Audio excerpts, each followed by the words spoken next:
ซึ่งเป็นธงประจำพระองค์พระมหากษัตริย์ถูกเชิญไว้สู่ยอดเสาเหนือพระที่นั่งเป็นผืนธงสีเหลืองนะคะตรงกลางเป็นรูปพระครุฑผ้าสีแดงหากเชิญขึ้นณที่แห่งใดเป็นที่หมายว่าพระบาทสมเด็จพระเจ้าอยู่หัวประทับณที่แห่งนั้นหรือเมื่อเชิญไว้ที่เสาธงด้านหน้าทางขวาของรถยนต์พระที่นั่งหรือบนเสาเรือพระที่นั่งเมื่อเสด็จพระราชดำเนินย่อมประหนึ่งว่ามีครุฑทำหน้าที่เป็นพระราชพาหนะในการเสด็จพระราชดำเนินค่ะ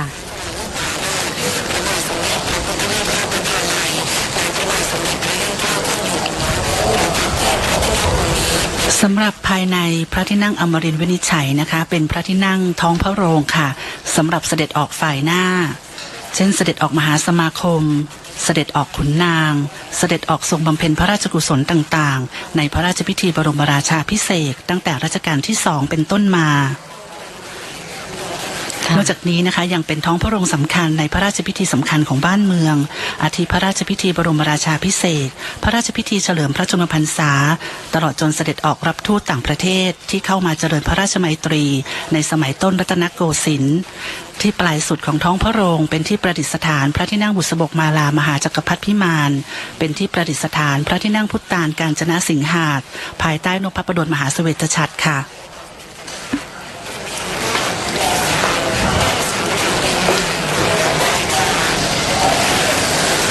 ขณะนี้พระบาทสมเด็จพระเจ้าอยู่หัวและสมเด็จพระนางเจ้าพระบรมราชินีค่ะเสด็จออกพระที่นั่งอมรินทร์วินิจฉัยทางพระทวารเทวราชมเหสีนะคะส่งจุดธูปเทียนเครื่องนมัสการพานทอง2 ชั้นบูชาพระพุทธรูปประจำพระชนมวาล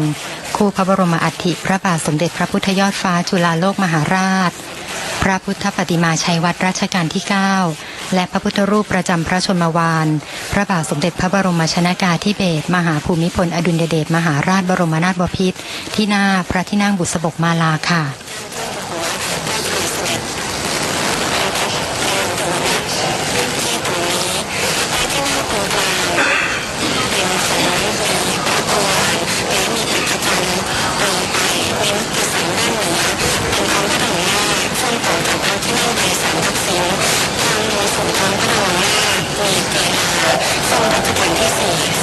พระบาทสมเด็จพระเจ้าอยู่หัวทรงจุดธูปเทียนเครื่องราชสักการะทองลงยาราชาวดี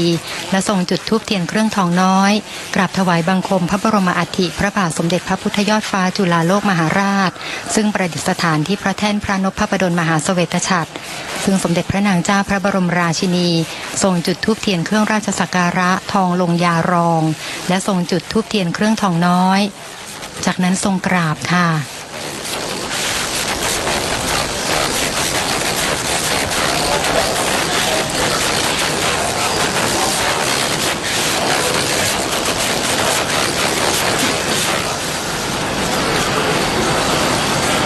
ในขณะนี้นะคะพระบาทสมเด็จพระเจ้าอยู่หัวทรงประเคนพัดรองที่ระลึกพระราชพิธีสมมงคลพระชนมายุเท่าพระบาทสมเด็จพระพุทธยอดฟ้าจุฬาโลกมหาราชสมเด็จพระปฐมบรมกษัตริยาธิราชแห่งพระราชวงศ์จักรีและสมเด็จพระอริยวงศาคตยานสมเด็จพระสังฆราชสกลมหาสังฆปรินายกและสมเด็จพระราชาคณะค่ะ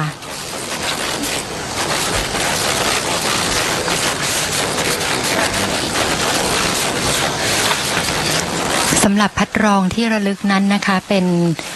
รูปทรงพัดหน้านางอัญเชิญพระตรามหาจักรีเปล่งรัศมีอยู่กึ่งกลาง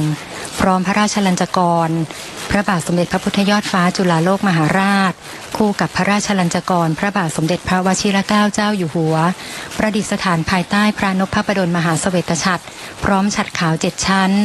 ประกอบพระราชอิสริยยศทั้งซ้ายขวาและแพรแถบจารึกข้อความว่าพระราชพิธีสมมงคลพระชนมายุเท่าพระบาทสมเด็จพระพุทธยอดฟ้าจุฬาโลกมหาราช14 มกราคมพุทธศักราช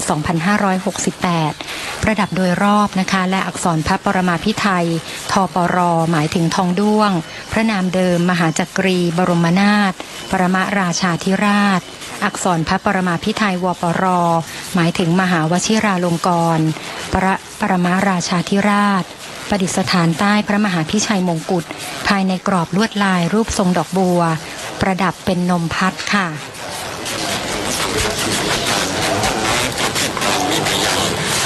ในขณะนี้ ประทับยืนทรงประเคนพัดรองที่ระลึกพระราชพิธีสมมงคลพระชนมายุเท่าพระบาทสมเด็จพระพุทธยอดฟ้าจุฬาโลกมหาราชแด่พระราชาคณะเจ้าคณะรอง พระราชาคณะและพระสงฆ์ถวายพระธรรมเทศนานะคะซึ่งจะเดินเข้ามารับจนครบ74รูปค่ะ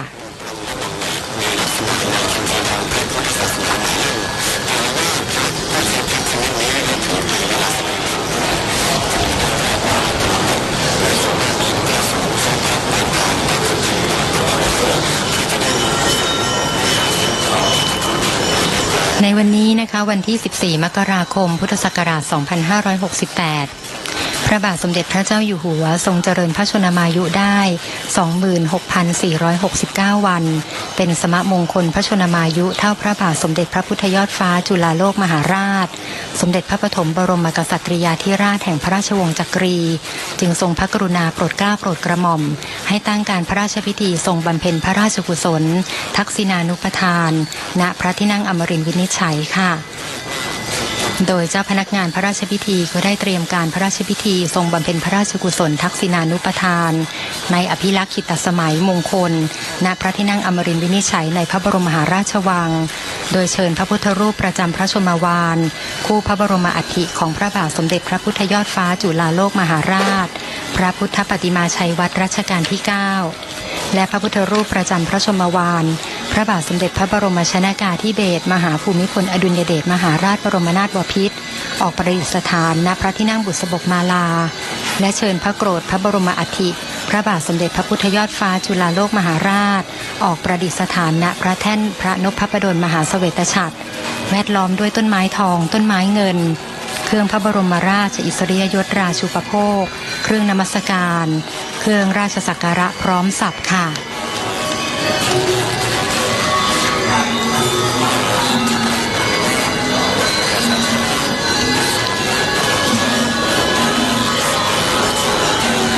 สำหรับพระราชกุศลที่บำเพ็ญถวายนะคะแด่สมเด็จพระบรมราชบูรพการีของพระมหากษัตริย์ในพระบรมราชจักรีวงศ์นอกจากโอกาสในวันดำรงสิริราชสมบัติเวียนมาพ้องกับวันสำคัญดังที่กล่าวมาแล้วก็ยังมีพระราชประเพณีที่ทรงถือปฏิบัติในอีกหลายวาระด้วยกันค่ะและวาระหนึ่งที่สำคัญคือวันที่พระชนมพรรษา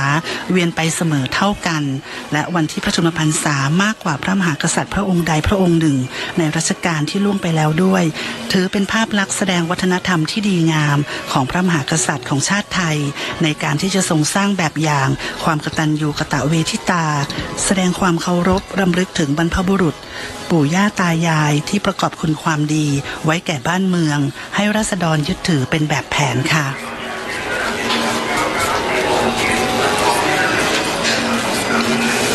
สำหรับความหมายของสมมงคลนะคะก็คือการบำเพ็ญพระราชกุศลถวายแด่สมเด็จพระบรมราชบุตรการีเป็นราชประเพณีที่สืบปฏิบัติสืบกันมาช้านานค่ะพระมหากษัตริย์ทุกพระองค์จะทรงอนุสรณ์คำนึงถึงพระราชกรณียกิจของสมเด็จพระบรมราชบุพการีในวาระต่างๆเช่นวันดำรงสิริราชสมบัติเวียนมาพ้องกันหรือวันที่พระชนมพรรษาเวียนมาเสมอเท่ากันเป็นครั้งแรกมักเรียกว่าสมมงคลนะคะหมายถึงเสมอกันค่ะ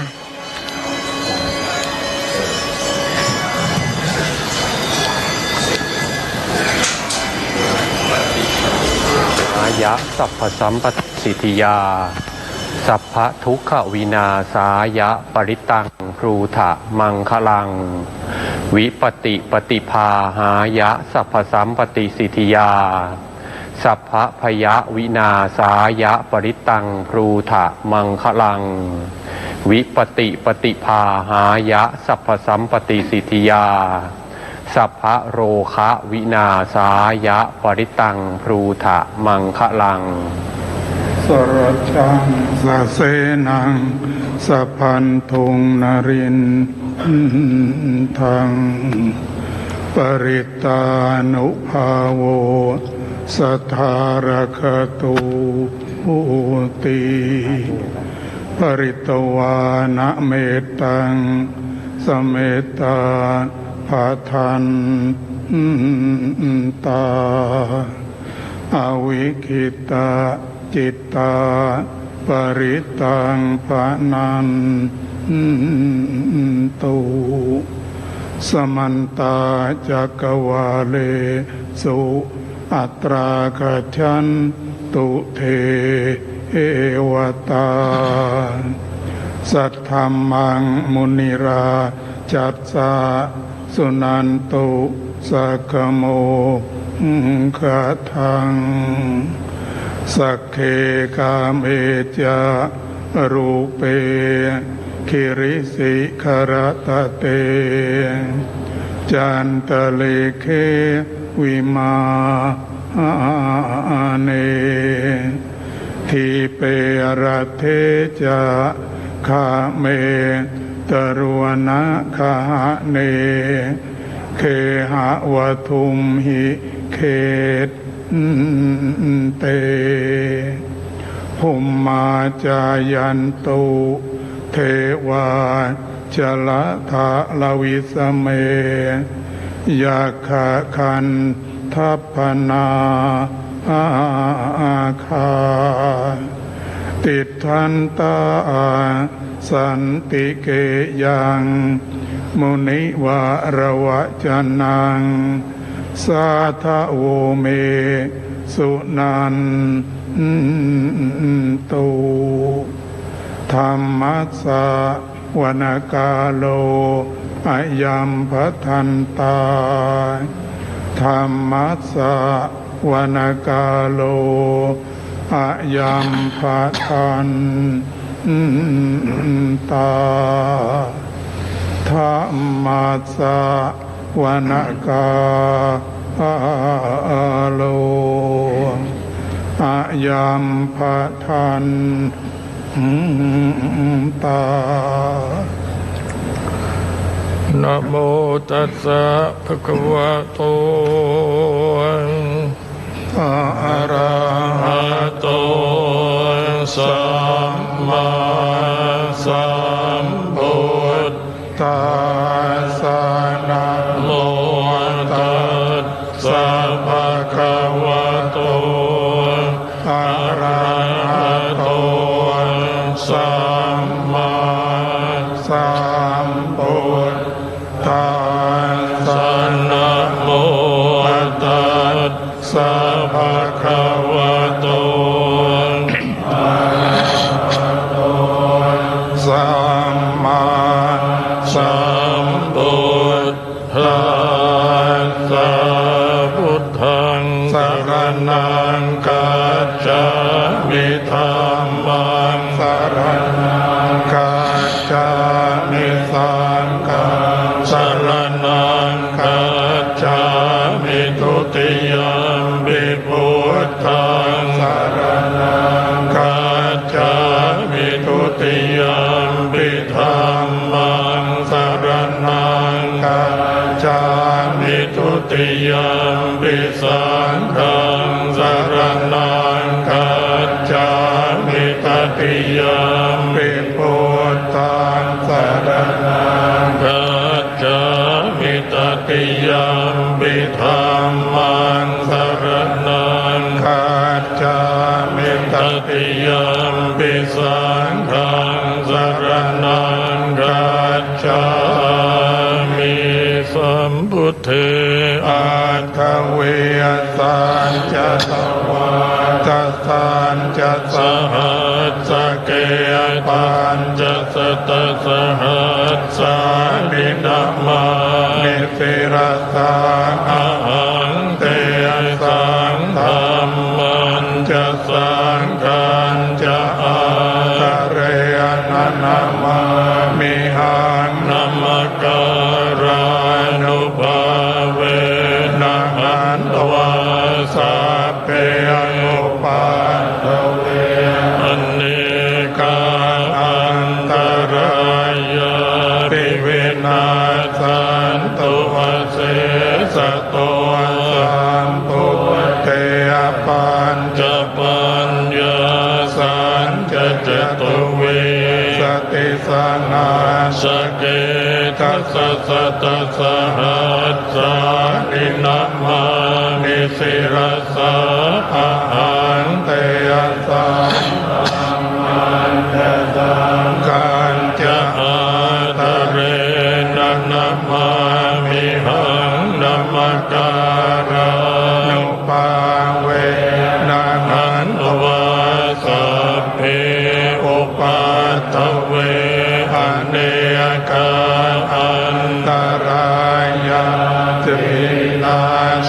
นตุอาเสสะโตสัมพุทเทนะวุตรสเตอาตจาริยสัสหัสสะเกวิสติสัตสหัสสะนินามานิติรสานาหันเยสังฆัมมันจะสังฆันจะอาทะเรนะนะมามิหังนะมตานุภาเวนะหันตวาสัพเพอุปัตตเวอเน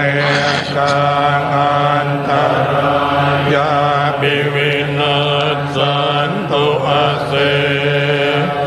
สัตโตโย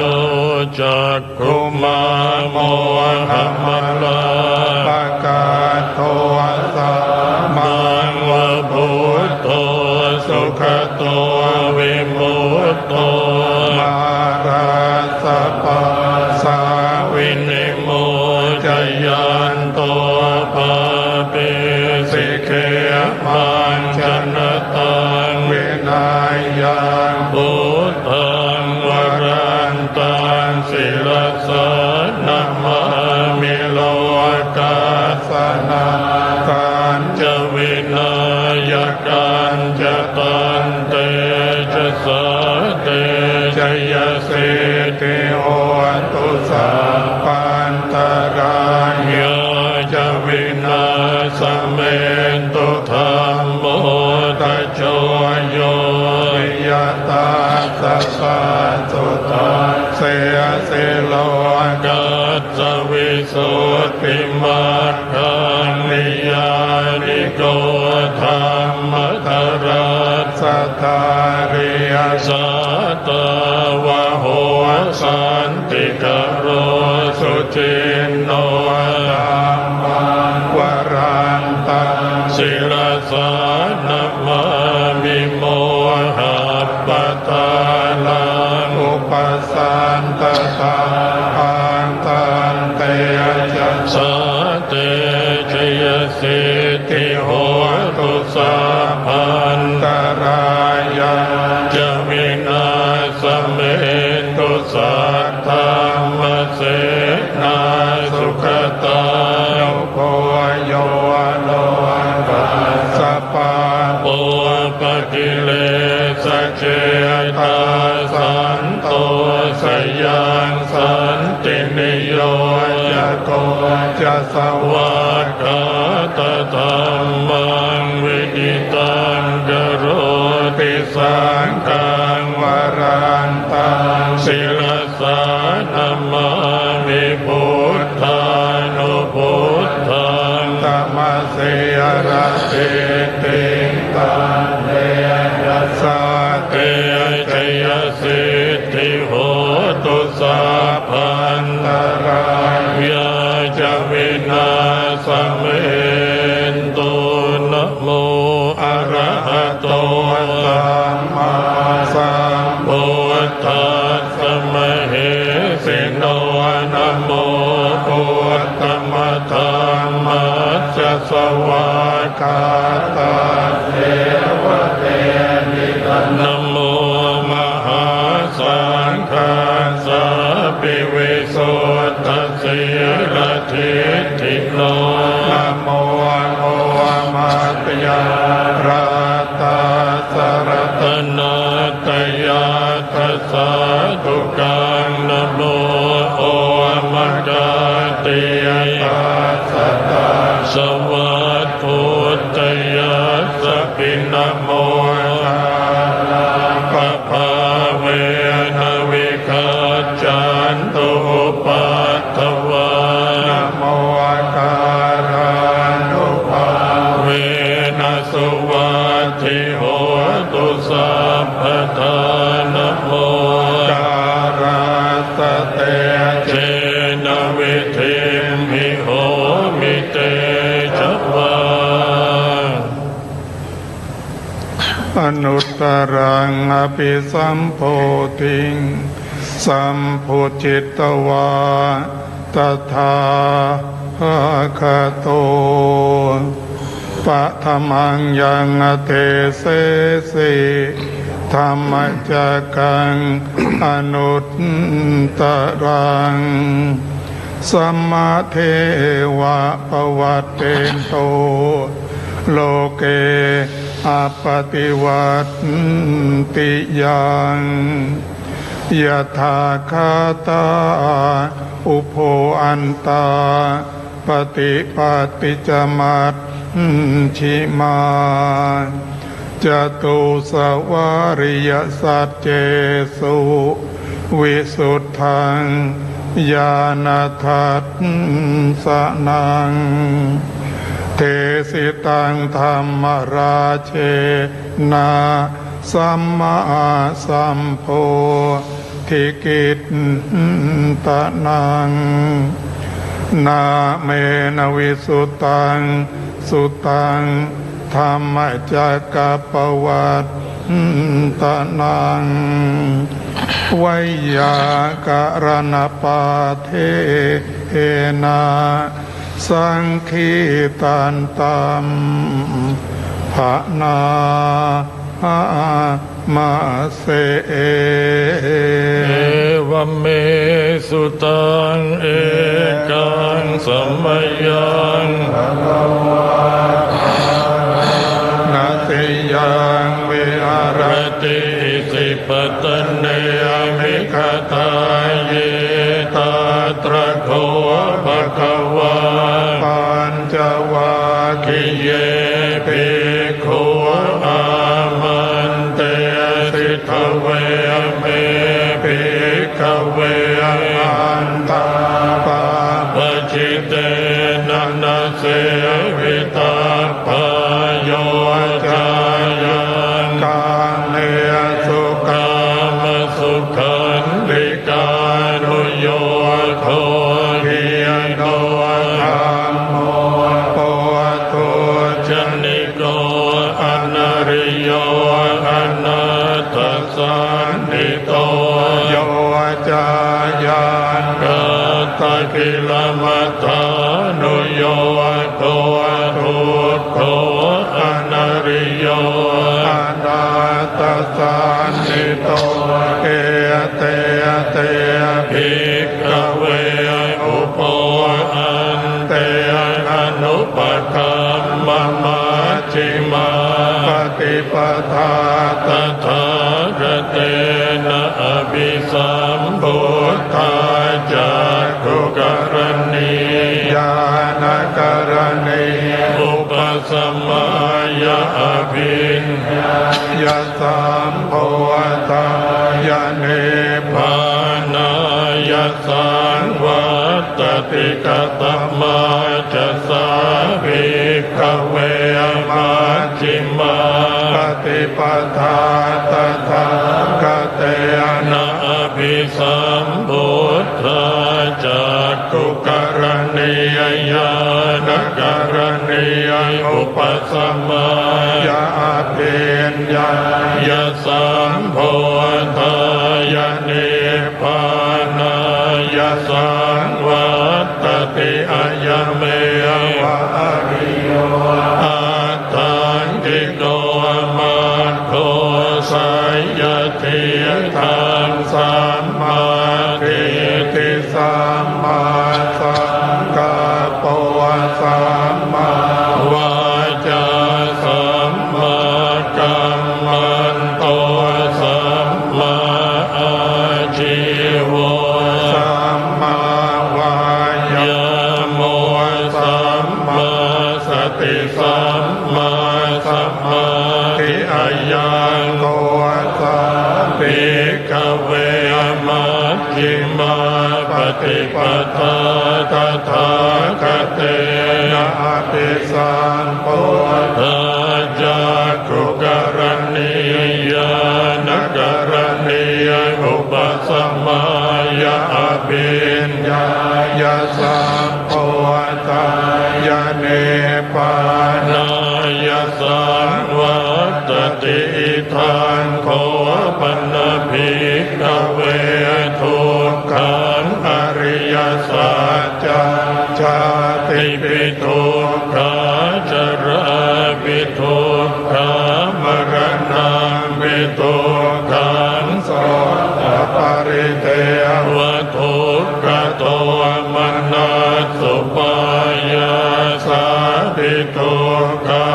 อัปปิเยสัมปัญโยโกตุโกปิเยหิเวปโยโททุกโขยัมปิจังดัลปฏิตังภิโตสังกิตเตนะปัญจุปาทานาขันธาทุกขาอิทันโขปันภิกขเวทุกขสมุทัยโยอริยสัจจัญญายังตัณหาโกโนภวิกานันติราคะสหกตากาตตาตราปินันตินิสัยยติทันกามตัณหาภวตัณหาวิภวตัณหาอิตังโขปันภิกขเวทุกขนิโรธอริยสัจจังโยตัสสะเยวตัณหายาเสสวิรานิโรธจาโพปฏินิสัตโธมุติอนาลโยอิทังโกปันภิกขเวทุกขนิโรธคามินิปฏิปทาอริยสัจจังยเมวะอริโยตังกิโตมาโตสัยยติทังสัมมาทิฏฐิสัมมาสังกัปโปสัมมาวาจาสัมมากัมมันโตสัมมาอาชีวะสัมมาวายาโมสัมมาสติสัมมาสมาธิทังทุกขังอริยสัจจันติเมภิกขเวปุเพอนันโนสุเตสุธรรมเมสุจักขุงอุทธปาติญาณังอุทธปาติปัญญาอุทธปาติวิชชาอุทธปาติอาโลโดอุทธปาติตังโฆปณิตังทุกขังอริยสัจจังปริญญายันติเมภิกขเวปุเพอนันโนสุเตสุตังเมสุจักขุงอุทธปาทิญาณังอุทธปาทิปัญญาอุทธปาทิวิชชาอุทธปาทิอาโลโกอุทธปาทิตังโฆ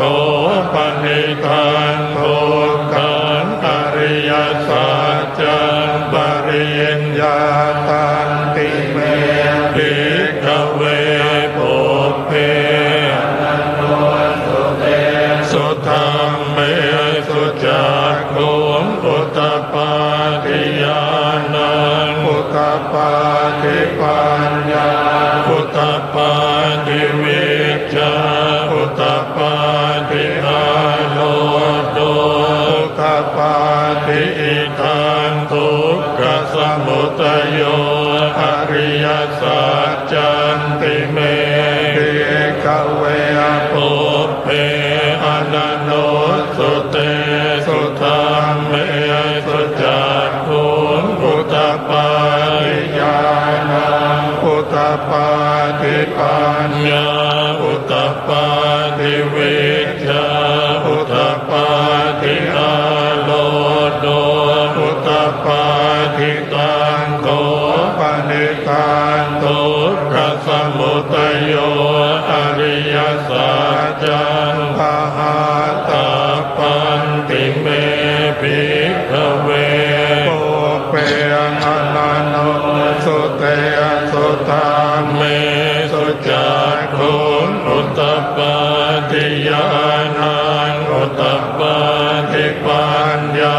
อุตตปาทิเวชาอุตตปาทิอาโลโกอุตตปาทิตังโทปนิตังทุกขสมุทัยโยอริยสัจจังปะหินันติเมภิกขเวโอเปอนันโนสุเตสุธัมเมสุจักขุงอุตตปาทิญาณังอุตตปาทิปัญญาอุตตปาทิเวชาอุตตปาทิอาโลโกอุตตปาทิอิทังทุกขนิโรธอริยสัจสิเมภิกขเวโอเปอนันโนสุเตสุธัมเมสุจักขุงอุตตปาทิญาณังอุตตปาทิปัญญาอุตตปาทิเวชาอุตตปาทิอาโลโกอุตตปาทิตังโทปนิตังทุกขนิโรธอริยสัจจังสัทธิกาตาปาติเมภิกขเวโปเป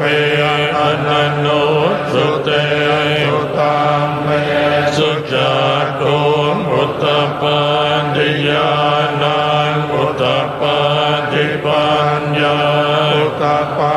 ทิเวชาอุตตปาทิอาโลโกอุตตปาทิตังโฆปนิตังโตกนิโรธอริยสัจจังสัทธิกตันติเมภิกขเวโอเปอนันโนสุเตสุธัมเมสุจักขุงอุตตปาทิญาณังอุตตปาทิปัญญาอุตตปาทิเวชาอุตตปาทิอาโลโกอุตตปาทิอิทังทุกขนิโรธคามินีปฏิปตาอริยสัจจังติเมภิกขเวโปเปอนันโนสุเตสุธัมเมสุจักขุงอุตตปาทิญาณังอุตตปาทิปัญญาอุตตปาทิเวชาอุตตปาทิอาโลโกอุตตปาทิตังโฆปนิตังทุกขนิโรธคามินีปฏิปทาอริยสัจจังภาเวตาปันติเมภิกขเวโปเปอนันโนสุเตสุธัมเมสุจักขุงอุตตปาทิญาณังอุตตปาทิปัญญาอุตตปาทิเวชาอุตตปาทิอาโลโกอุตตปาทิตังโฆปนิตังทุกขนิโรธคามินีปฏิปทาอริยสัจจังสาวิตันติเมภิกขเวโอเปอนันโนสุเตสุธัมเมสุจักขุงอุตตปาทิญาณังอุตตปาทิปัญญาอุตตปาทิเวชาอุตตปาทิอาโลโกอุตตปาทิยาวกีวันจะเมภิกขเวหิเมสุจตุสุอริยสัจเจ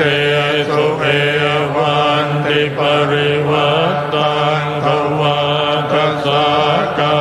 รังยตาตุวตังญาณทัสสนังนสุวิสุตังอโหสิเนวตาวาหันติภเวสเตวะเกโลเกสั มารเตสัพพะมะเตพระมณียปัจจายสเตวมโนสยานุตตรังสัมมาสัมโพ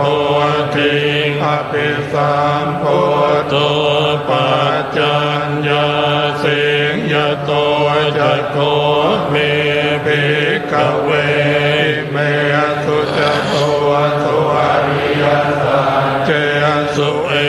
วันติปริวัตังภวะทัสสะการังปุตตังญาณทัสสนังสุวิสุตตังอโหสิอัฏฐาหังภิกขเวสเตวะเตโลเกสมารเต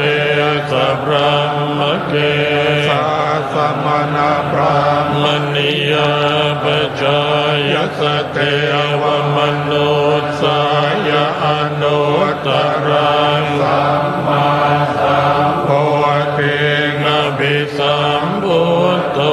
ปัจจัญญาสิงญาณัญจปนเมทัสสนังอุตตปาทิอรูปาเมวิมุตติอายมันติมาชาตินาติธานิปุนาภโวติอิธรรมโวจะปะกวานาตมนาตังจวาคิยาภิกขุภควโตสิตังอภินันโตอิมาสมิงจะปันเวยากรณาสมิงปัญญมาเนอายาสมโตโกนทานยาสวิรชันวิธรรมลังธรรมจักตุงอุตตปาติยังเกณฑ์จิตสมุทัยธรรมังสัพพันตังนิโรธธรรมันติปวัตติเตจะปะคะวะตาธรรมจักเกภูมิเทวาสัตตมนุสสาเวสุเอ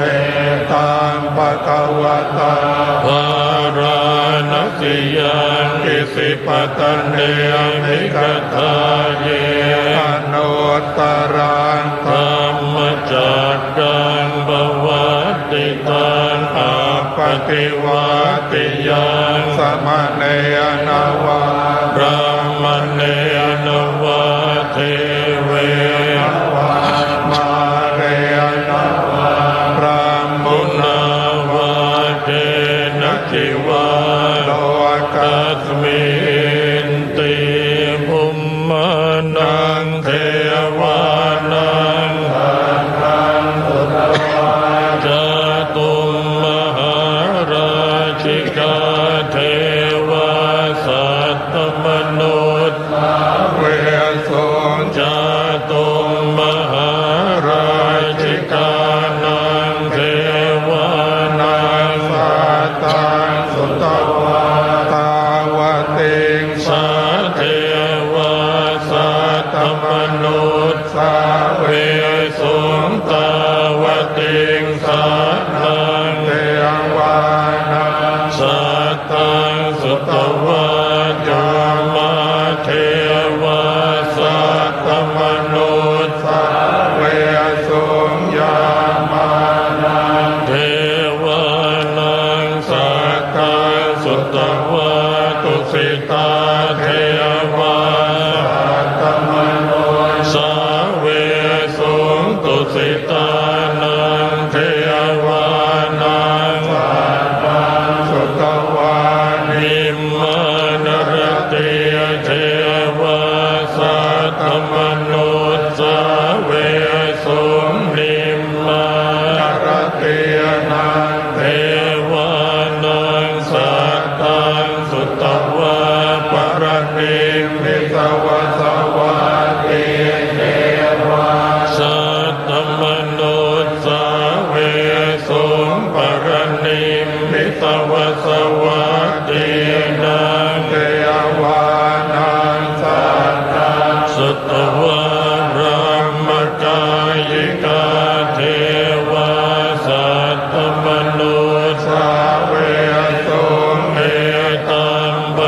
วตาภารณสียังอิสิปตเมกทาเยอนุตตรังธัมมจักกังปวัตติตังอัปปติวัตติยังสมณเณรวาพรามเณรวาเวนวามาเรนวามุนาวาเกนะจิวาโลดัสมินติอิติหเตนะคันเนนะเตนะโมเตนะยาวะบรมโลกาสัตโตอาภุกาจิอายันตตะสะสะหัสสิโลกธาตุสังกัมปิสัมปะกัมปิสัมปะเวทิอาปมาโนจะโอลาโนโอภาโสโลเกปาตุระโหสิอติกัมเมวะเทวานังเทวานุภาวันอัตถโคภะคะวาอุทานังอุทานเนสิอัญญาสิวตโพโทนทัญโยอัญญาสิวตโพโทนทัญโยติติตังอายัสสมโตโกนทัญญาสะอัญญาโกนทัญโยตเววันนามันอาโหสิติภหูเทวามนุษย์สาจมาคัลลานิอจินตโยอากังขมานาโสทานังรวยมังกรมุตตมังเสวนาจะพาลานังปันติตานังจะเสวนาปูชาจะปูชนียานังเอตัมมังกลมุตตมังปฏิรูปเทสวาโสจะปุเพจะกตปุญญาตานาตสัมมาปณิทิจะเอตัมมังกลมุตตมังภาหุสัจจันจะสิปัญจวินโยจะสุสิกิโตสุปาสิตาจยาวาจาเกยตัมมังกลมุตตมังมาตาปิตุอุปัฏฐานังมุตตทานังสัมภโหนาตุลาจะกัมมันตาเดตัมมังกลมุตตมังทานันจะธรรมจริยาจยาตกานันจะสังฆโหอนาวาจา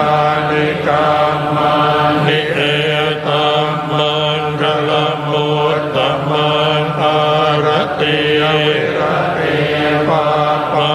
มัจจปานาจะสัญญโมอาปมาโทจะตัมเมสุเอตัมมังกลมุตตมังคารโวจะนิวาโตจะสันตุเตจะกตัญญูตากาเลนะธัมมัสสวนังเอตัมมังกลมุตตมังขันติจะโสวจัสสตาสมนานันจะตัสสนังกาเลนะธัมมัสสกัจจาเอตัมมังกลมุตตมังตโปจะพรามจริยาจะอริยสัจจานัตสนังนิพพานสัจจิกิริยาเอตัมมังกลมุตตมังสโลกธรรมเมหิจิตตังยัสสนกรรมปฏิอโสกา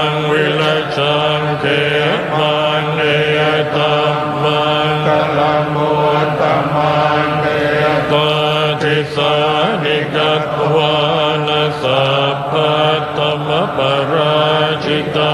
สัพพะทัสโสติกาตันติตันเตสัมมังคลมุตตมันติยังกินชีวิตตังหิตวาปุรังวาสักเกสุวา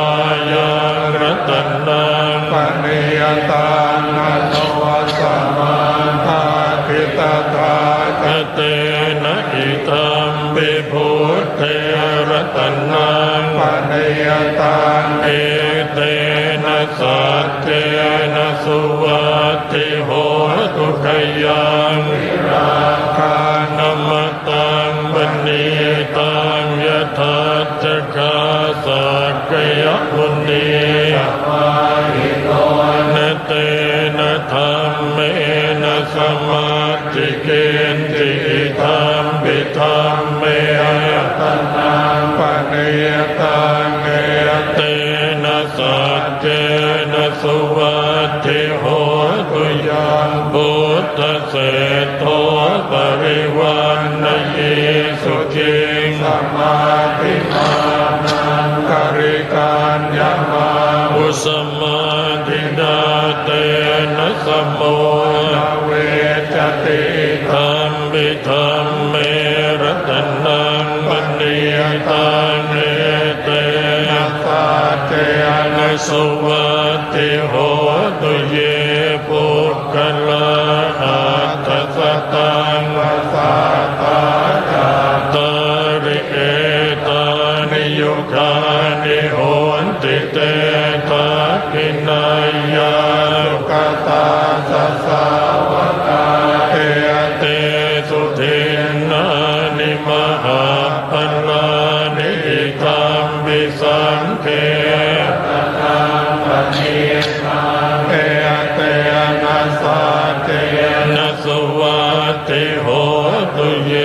สุปโยตามนัสสาธัมเรนัมเนกานิโนโรธรรมสาสนัมหิเตป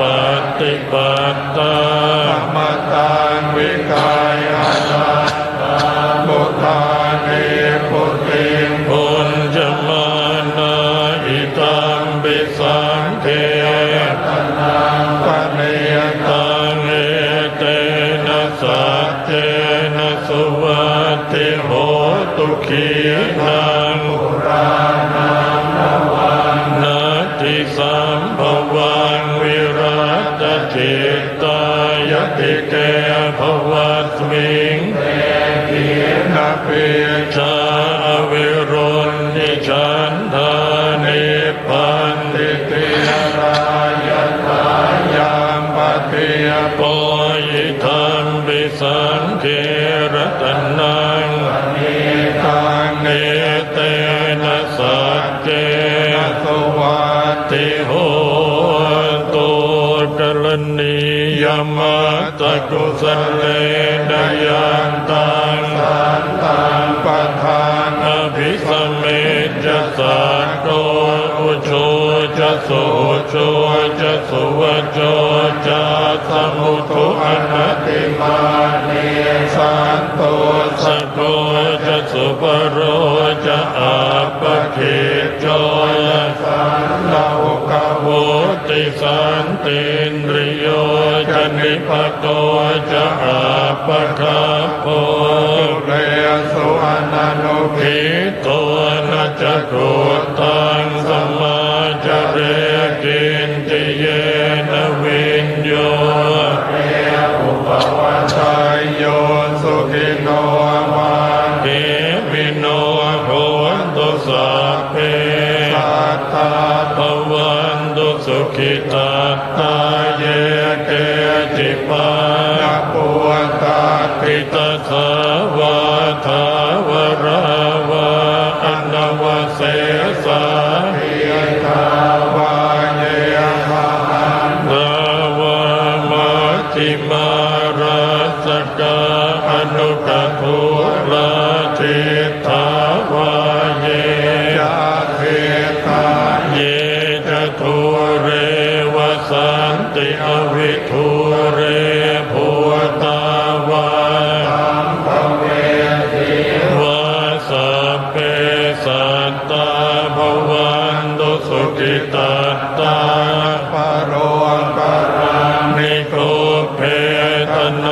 ติมันเยตกัตตจินังกินทิพยาโรสนาปฏิกสัญญานัญญมัญญาสทุกขมิจฉายมาตาปาริยาพุทธังอายุสาเอกพุทธมนุรักเทเอวามิสาปะโพเยสุมาณสัมภาวเยอปริมา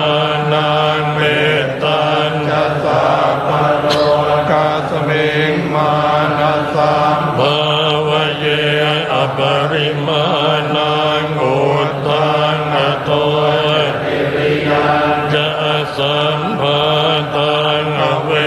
รังอสัพพะตันติทันจรังนิสินโนวาสยานโนวาวตาสวิกตมิโทเอตังสติงทิทายพระมเมตังวิหารังทิตมาอุทิถินจะอนุปคัมมสีรวาสเนนะสัมปันโนกาเมสุวินัยเกทังอิทาตุกาปัสสยาปุณเรติติวิรูปักเขอิเมตังเมตังเอราปักเขอิเมจัพยาปุเตอิเมเมตังเมตังกันนาโตตมะเกหิจาปาตะเกหิเมเมตังเมตังเกปาตะเกหิเมยะโตปะเตหิเมเม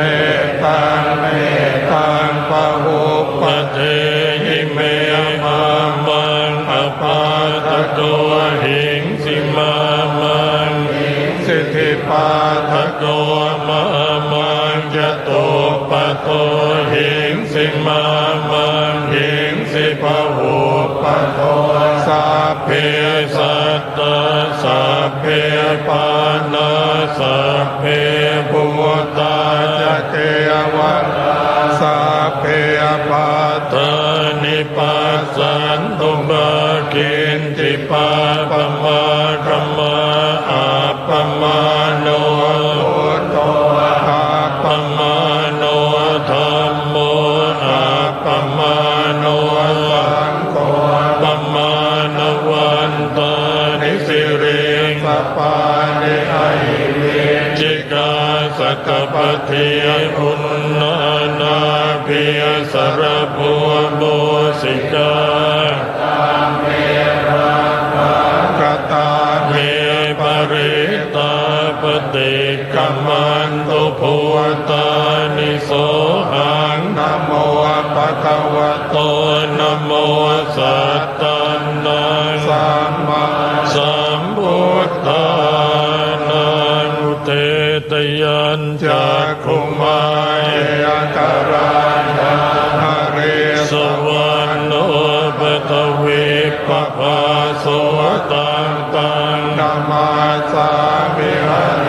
สวรรนังปตวิปภาสังทยาจักขุตา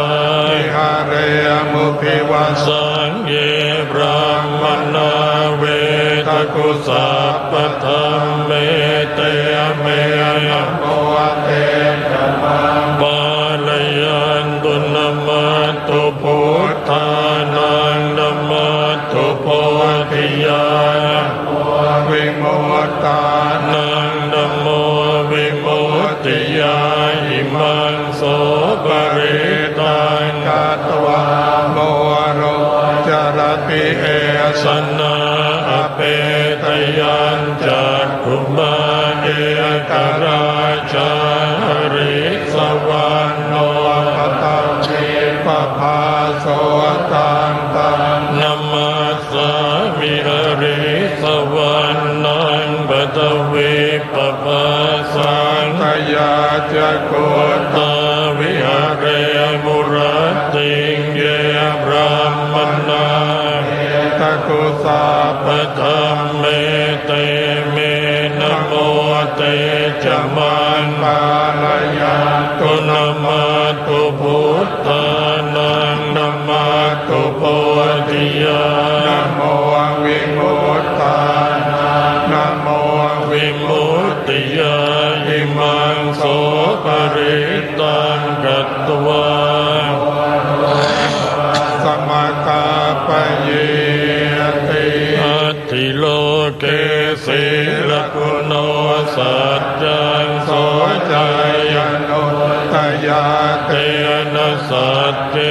นะกาหาริสัจจคิริยมนุตตรานาวาเจตวาธรรมบัลลังสริตวาปุปเกจิเดสัจจบัลลมวัสสายสัจจกิริยมกาสหังสันติปักขะอปัตตนาสันติปาทาอวันจนามาตาปิตาจนิขันตาชาตเวกรรมสหัสสเจกเตมัยมหาปาจริโกสิกขิวัจเจสิโสลสกเรกังปัตตวายถาสิกขิสัจเจนะเมสมโมนาติเอสาเมสัจจปารมีติอิติปิโสภะคะวาอะระหังสัมมาสัมพุทโธวิชาจรณะสัมปันโนสุขโตโลกวิทูอโนตตโรปุริสตัมมัสสารติสัตตาเทวมนุสสานังพุทโธภะคะวะติสวากขาโตภะคะวะตาธัมโมสันติติโกอะกาลิโกเอหิปัสสิโกโอปัญญิโกเวทิตาโพวินโยหิติสุปฏิปันโนภะคะวะโตสาวกสังโฆมุจุปฏิปันโนภะคะวะโตสาวกสังโฆญาญาปฏิปันโนภะคะวะโตสาวกสังโฆสามีจิปฏิปันโนภะคะวะโตสาวกสังโฆยะทิทางจัตตาริปุริสยุคานิอัตถปุริสปุกลาเนสัพพะคะวะโตสาวกสังโฆอาหุนายโยปาหุนายโยทักขิยายโยอัญจริยกัลนิโยอนุตตรังบุญญาเขตังโลกัสสาติวิปัสสิสนามาตุจักขุบันทาสสิริยมัตโตสิกเกสปินามาตุสัพพพุทธานุกัมปิโนเวสัพพุสนามาตุนาหาตกัสสตปัสสิโดนามาตุกตุสันทาสมารเสนาปมาติโนโกนาคมนาสนามาตุปรามาสมุเสวโตทัสสะปัสสะนามาตุเวปโมตัสสะสาปฏิอันติกัสสะสนามาตุสักกยปุตตัสสะสิริมโตโยอิมานัมมะมะเทเสสิสัพพทุกขาปโนทนังเยจาปิเนปุตาโลเกยตาภูตังวิปัสสิสุงเตชนะปิสุมหันตาวิคัสสารตานิปังเทวมนุสสานังยังนัมมัสสันติ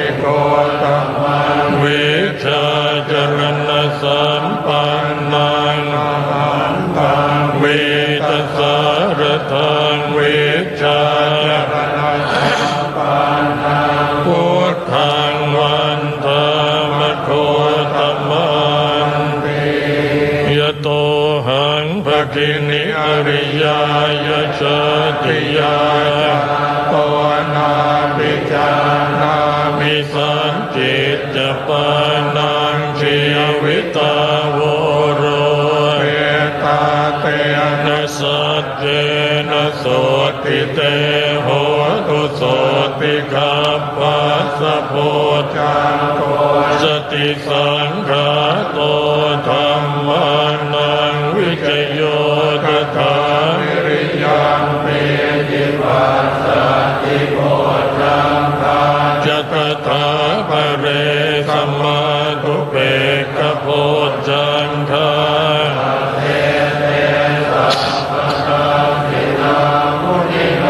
สัมมาทัคคาตาภาวิตาปะหุเลกตาสังวัตตันติอภิญญายนิพพานายจะโพยาเนเตนะสัจวัจเจนะโสติเตโหตุสัพพทาเอกสมิสมัยเยนาโทโมคันลานานจะกัสสะปันติลาเนทุกิเตสวะโพจังเกสัตเตสยิเตตตังอภินันติตวารโรกมุจิงสุตังคะเนเอเตนะสัจวันเตนะโสติเตโหตุสัพพทาเอกตาธรรมราชาภิกขุรันเยนาภิปิยริโตจุนทเถเรนตัญเยวะปนาเปตวาสัทธนาสัมโพธิตวาจะอาภาทาตัมหาอุตตาสิตานะโสเอเตนะสัจวัจเจนะโสติเตโหตุสัพพทาปะหินาเตปินนานามิมเหสินังมัคคะหัตถกิเลวะปัตตานุปัตติธัมมตังเอเตนะสัจวันเจนะโสติเตโหตุสัพพทายันทุนนิมิตตังอวมังคลัญจโยมนาโปสกุณัสสะโตปะปะคะโหตุสุปินังอาการตังพุทธานุภาเวนวินาสเมตุยันทุนนิมิตตังอวมังคลัญจโยจามนาโปสกุณัสสะโตปะปะคะโหตุสุปินังอาการตังธัมมานุภาเวนวินาสเมตุยันทุนนิมิตตังอวมังคลัญจโยจามนาโปสกุณัสสะโตปะปะคะโหตุสุปินังอาการตังสังฆานุภาเวนวินาสเมตุสักกตวะพุทธรัตนังโอสถังอุตตมังวรังอิตังเทวมโนสานังพุทธเตเชนะโสตินานาสันตุปัตตวาสัพเพทุกขาปัสสะเมตุเตสักกตวะธัมมรัตนังโอสถังอุตตมังวรังปริลานุปัสสมนังธัมมเตเชนะโสตินาสันตุปัตถวาสัพเพพยาวุสัพเพตุเตสักกตวะสังฆรัตนาโอสถังอุตตมังวรังอาหุนายยังปาหุนายยังสังฆเตเชนะโสติน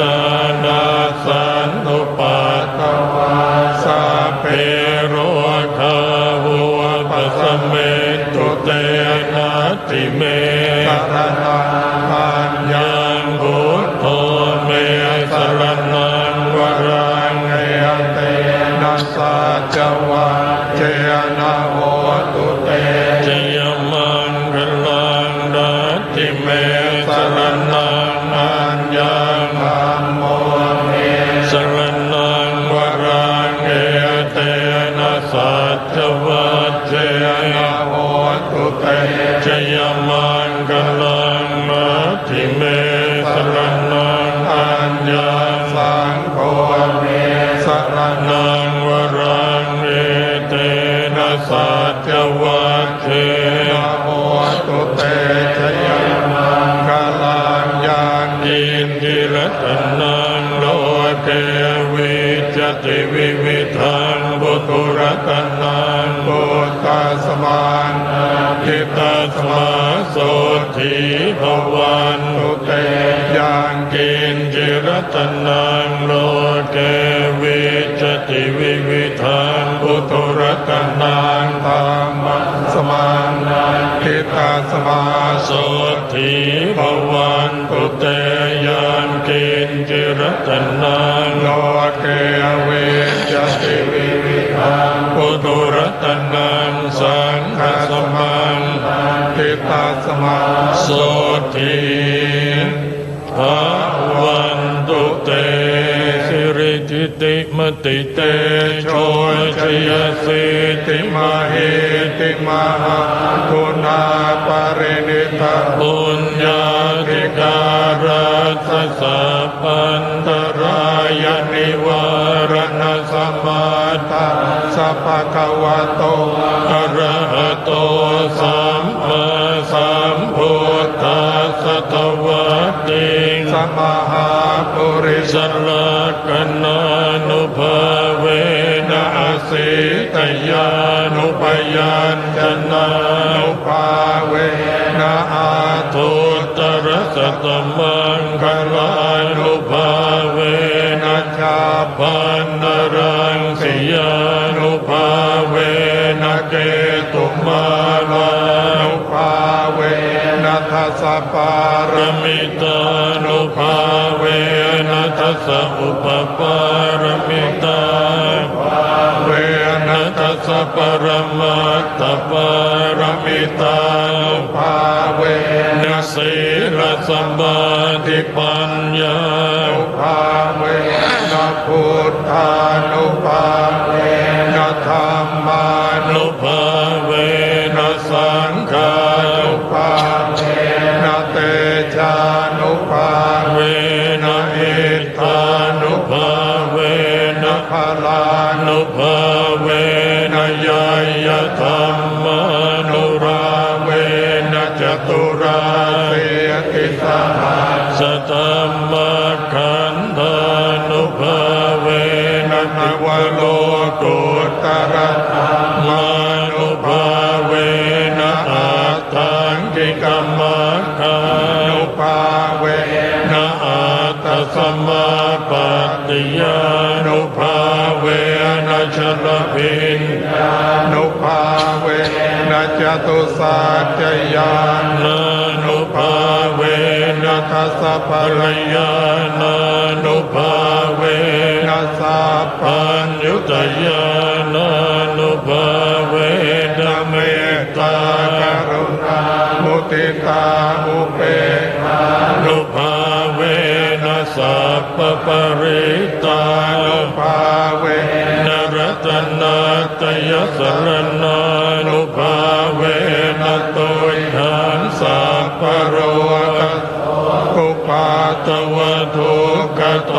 มนัสสุปายาสาวินาสันตุสัพพะอันตรายาวิวินาสันตุสัพพะสังกัปปะตุหังสัมเมจันตุทิคายุกาตุหังโหตุสัตวาสัจชีเวนัสมังกิโตโหตุสัพพทาอากาสปะปะตวนาภูมิคังคาสั มุตตาอารักขกเทวตาสตาตุมเหอนุรักขันโตทุกขปัตตาจเนตุขา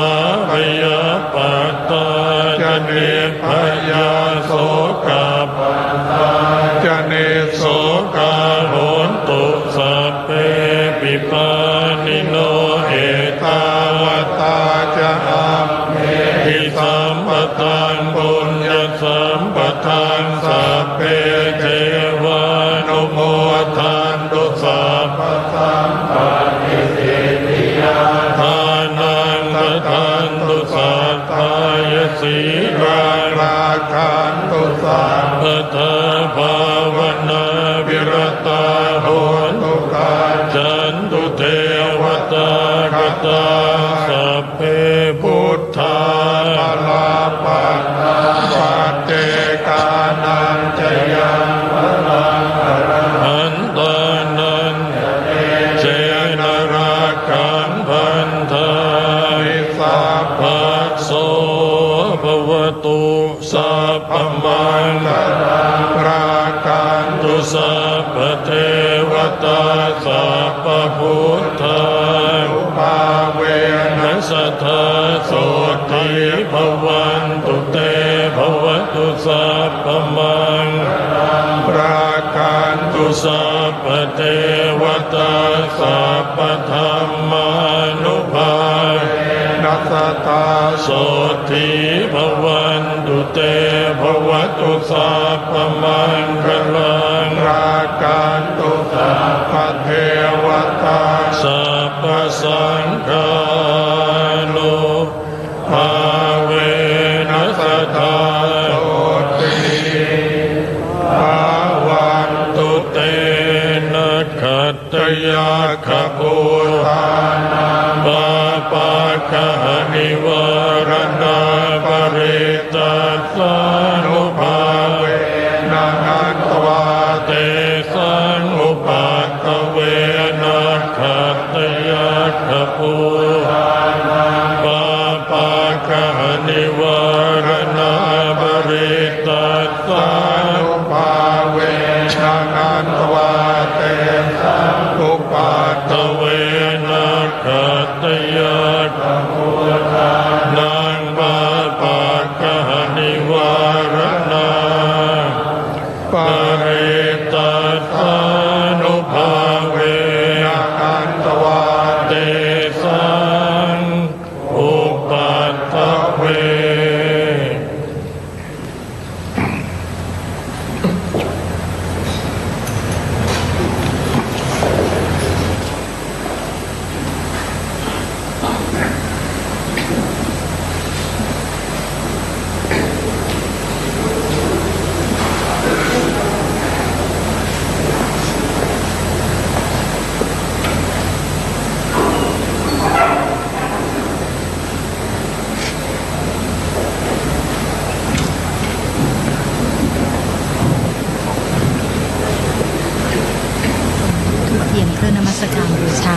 พระพุทธปฏิมาชัยวัดรัชกาลที่ 1ทรงประเคนพัดรองที่ระลึกแด่พระสงฆ์ที่เจริญพระพุทธมนต์จำนวน5 รูปต่อจากนั้นเสด็จเข้าห้องพระบรรทมทรงจุดธูปเทียนเครื่องทองน้อยถวายสักการะเทวดารักษาพระมหาเสวตฉัตรและถวายราชสักการะพระแท่นราชบัญจธรพระบาทสมเด็จพระพุทธยอดฟ้าจุฬาโลกมหาราชแล้วเสด็จพระราชดำเนินมายังพระที่นั่งไพศาลทักษิณทรงจุดธูปเทียนบูชาพระสยามเทวาธิราชค่ะ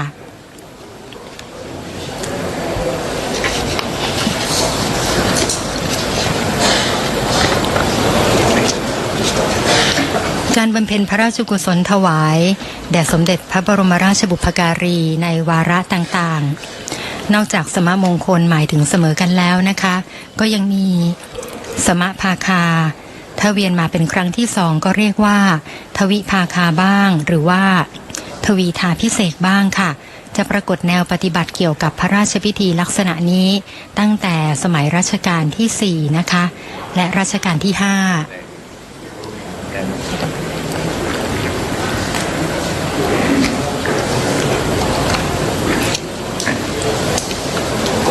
ที่ท่านผู้ชมเห็นอยู่นี้นะคะ ก็จะมีพระพุทธรูปสำคัญ3องค์ด้วยกันนะคะ ทางซ้ายสุดนั้นเป็นพระพุทธรูปประจำพระชนมวาลของพระบาทสมเด็จพระพุทธยอดฟ้าจุฬาโลกมหาราชรัชกาลที่1เป็นปางอุ้มบาทนะคะ ซึ่งพระพุทธรูปประจำพระชนมวาลก็คือพระพุทธรูปที่พระมหากษัตริย์หรือพระบรมวงศานุวงศ์มีพระราชศรัทธาสร้างขึ้นเพื่อประจำพระองค์หรือสร้างถวายพระบรมราชบุพการีในวาระโอกาสสำคัญต่างๆนะคะอาทิการเฉลิมพระชนมพรรษาการฉลองพระประสูติการเป็นต้นซึ่งพระพุทธรูปประจำพระชนมวาลส่วนใหญ่จะเป็นพระพุทธรูปประจำวันพระราชสมภพหรือวันประสูติของพระมหากษัตริย์หรือพระบรมวงศานุวงศ์พระองค์นั้นๆค่ะส่วนองค์กลางนั้นเป็นพระพุทธปฏิมาชัยวัดประจำรัชกาลที่9นะคะเป็นพระพุทธรูปปางมารวิชัยประทับนั่งขัดสมาธิเพชรภายใต้ฉัตร5ชั้นหน้าตักกว้าง7นิ้วความสูงยอดพระรัศมี9นิ้วทรงพัดแฉกหล่อด้วยเงินค่ะสร้างเมื่อปีพุทธศักราช 2506 ณ วัดพระศรีรัตนศาสดารามส่วนถัดมานะคะทางขวามือของหน้าจอโทรทัศน์นะคะเป็นพระพุทธรูปประจำพระชนมวาลของพระบาทสมเด็จพระบรมชนกาธิเบศรมหาภูมิพลอดุลยเดชมหาราชบรมนาถบพิตรรัชกาลที่9ก็คือปางอภัยมุทราหรือว่าปางห้ามญาติค่ะเป็นพระพุทธรูปอยู่ในอิริยาบถยืนยกพระหัตถ์ตั้งขึ้นยื่นออกไปข้างหน้าเสมอพระอุระหรือว่าอกนะคะเป็นพระประจำวันจันทร์ค่ะทั้งนี้พระบาทสมเด็จพระบรมชนกาธิเบศรมหาภูมิพลอดุลยเดชมหาราชบรมนาถบพิตรทรงพระกรุณาโปรดเกล้าโปรดกระหม่อมให้ตั้งการฉลองสมโภชพระพุทธรูปประจำพระชนมวาลในวันที่4 ธันวาคมพุทธศักราช 2530 ณ พระอุโบสถวัดพระศรีรัตนศาสดารามเป็นพระพุทธรูปประทับยืนแบบสมพังแสดงปางห้ามญาติหรืออภัยมุทราด้วยพระหัตถ์ขวาเพียงข้างเดียวค่ะส่วนพระหัตถ์ซ้ายทอดลงข้างพระวรกายพระพุทธรูปนะคะมีพุทธลักษณะคล้ายพระพุทธรูปแบบสุโขทัยโดยมีพระพักตร์เป็นวงรีพระนาราชค่อนข้างแคบพระขนงโก่งพระนาสิกโด่งพระโอษฐ์อมยิ้มและมีพระกันยาวพระเศียรประดับด้วยขมวดพระเกศาเป็นก้นหอยมีเกศมาลาและรัศมีลูกเปลวไฟอยู่เบื้องบนค่ะองค์พระพุทธรูปมีพระอังสาใหญ่บั้นพระองค์เล็กด้วยครองอุตราสงเรียบห่มคลุมพระอังสาปล่อยชายอุตราสงให้ห้อยตกลงมาเป็นเส้นอ่อนโค้งด้านข้างพระวรกายทั้งสองข้างอันตรวาสกที่ทรงเรียบเช่นเดียวกับอุตราสงคงปรากฏขอบ2 ชั้นที่บั้นพระองค์และจีบทบห้อยลงมาเบื้องหน้ายาวเกือบจรดข้อพระบาทพระพุทธรูปประทับยืนบนปัฐมาศประกอบด้วยเกลียบบัวหงายและกลีบบัวคว่ำมีเกสรบัวประดับปัฐมาศนี้นะคะวางซ้อนอยู่เหนือฐานเขียงรูป8 เหลี่ยมเบื้องล่างค่ะ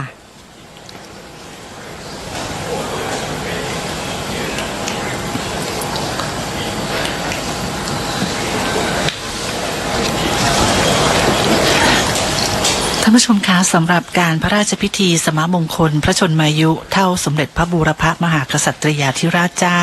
แห่งพระบรมราชจักรีวงศ์นี้นะคะเป็นพระราชประเพณีที่พระมหากษัตริย์ในพระราชวงศ์จักรีทรงปฏิบัติสืบต่อกันมาในรัชกาลพระบาทสมเด็จพระบรมชนกาธิเบศรมหาภูมิพลอดุลยเดชมหาราชบรมนาถบพิตรได้ทรงพระกรุณาโปรดเกล้าโปรดกระหม่อมให้ตั้งการพระราชพิธีในลักษณะเดียวกันนี้มาแล้ว4 วาระค่ะคือการพระราชพิธีสมมงคลพระชนมายุเท่าสมเด็จพระมหิตลาธิเบศรอดุลยเดชวิกรมพระบรมราชชนกเมื่อวันที่29 สิงหาคมพุทธศักราช 2508 การพระราชพิธีสมมงคลพระชนมายุเท่าพระบาทสมเด็จพระจุลจอมเกล้าเจ้าอยู่หัวเมื่อวันที่7 มกราคมพุทธศักราช 2528การพระราชพิธีสมมงคลพระชนมายุเท่าพระบาทสมเด็จพระจอมเกล้าเจ้าอยู่หัวเมื่อวันที่18 พฤศจิกายนพุทธศักราช 2534และการพระราชพิธีสมมงคลพระชนมายุ เท่าพระบาทสมเด็จพระพุทธยอดฟ้าจุฬาโลกมหาราชเมื่อวันที่ 23 พฤษภาคม พุทธศักราช 2543 ซึ่งนับเป็นพระชนมวาลได้ 26,469 วัน โดยในครั้งนั้นนะคะพระบาทสมเด็จพระบรมชนกาธิเบศรมหาภูมิพลอดุลยเดชมหาราชบรมนาถบพิตรได้ทรงบำเพ็ญพระราชกุศลทักษิณานุปทานณพระที่นั่งอมรินทร์วินิจฉัยในพระบรมมหาราชวัง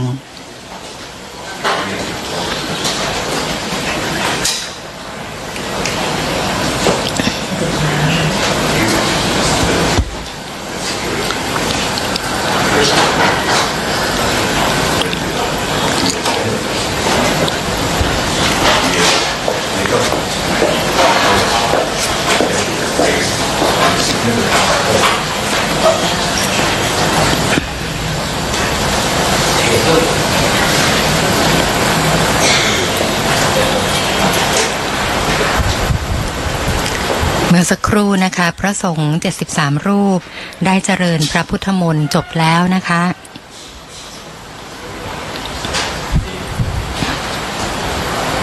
โดยในลำดับต่อไปค่ะพระราชยานวัชระชิโนภาสนะคะซึ่งเป็นประธานสำนักศึกษาธรรมดอยธรรมนาวาซึ่งจะถวายพระธรรมเทศนาค่ะก็จะขึ้นนั่งบนธรรมาสน์นะคะ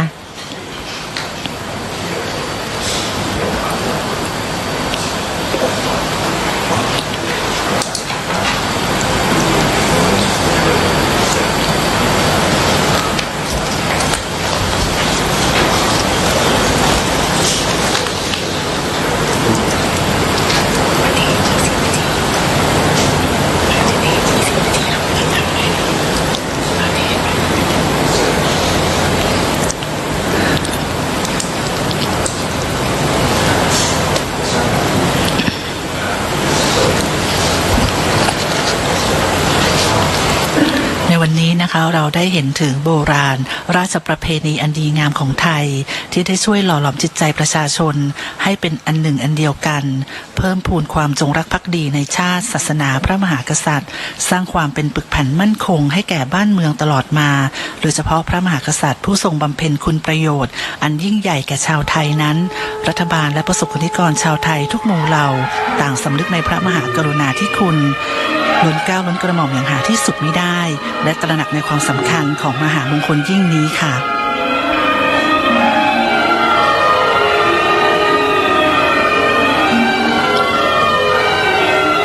พระราชยานวัชระชิโนภาสนะคะประธานสำนักศึกษาธรรมดอยธรรมนาวาซึ่งจะถวายพระธรรมเทศนาก็ได้ขึ้นนั่งบนธรรมาสน์เรียบร้อยแล้วนะคะ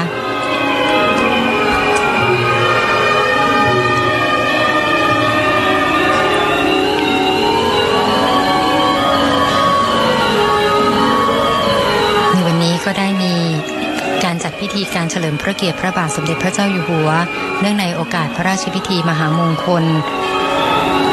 สมมงคลนะคะพระชนมายุเท่าพระบาทสมเด็จพระพุทธยอดฟ้าจุฬาโลกมหาราชค่ะในขณะนี้พระบาทสมเด็จพระเจ้าอยู่หัวและสมเด็จพระนางเจ้าพระบรมราชินีทรงจุดเทียนดูหนังสือเทศพระราชทานแก่เจ้าพนักงานพระราชพิธีเชิญไปปักที่จงกลธรรมาสน์ค่ะรวมถึงพระบาทสมเด็จพระเจ้าอยู่หัวและสมเด็จพระนางเจ้าพระบรมราชินีทรงจุดธูปเทียนเครื่องทรงธรรม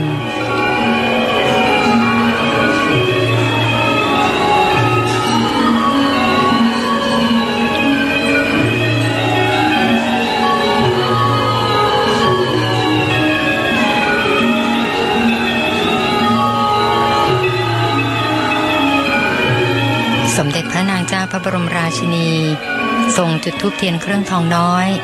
ที่หน้าพระแท่นพระนพพระดลมหาเสวตฉัตรสำหรับพระบรมอัฐิทรงธรรมจากนั้นทรงพระดำเนินกลับไปประทับพระราชอาสน์ค่ะ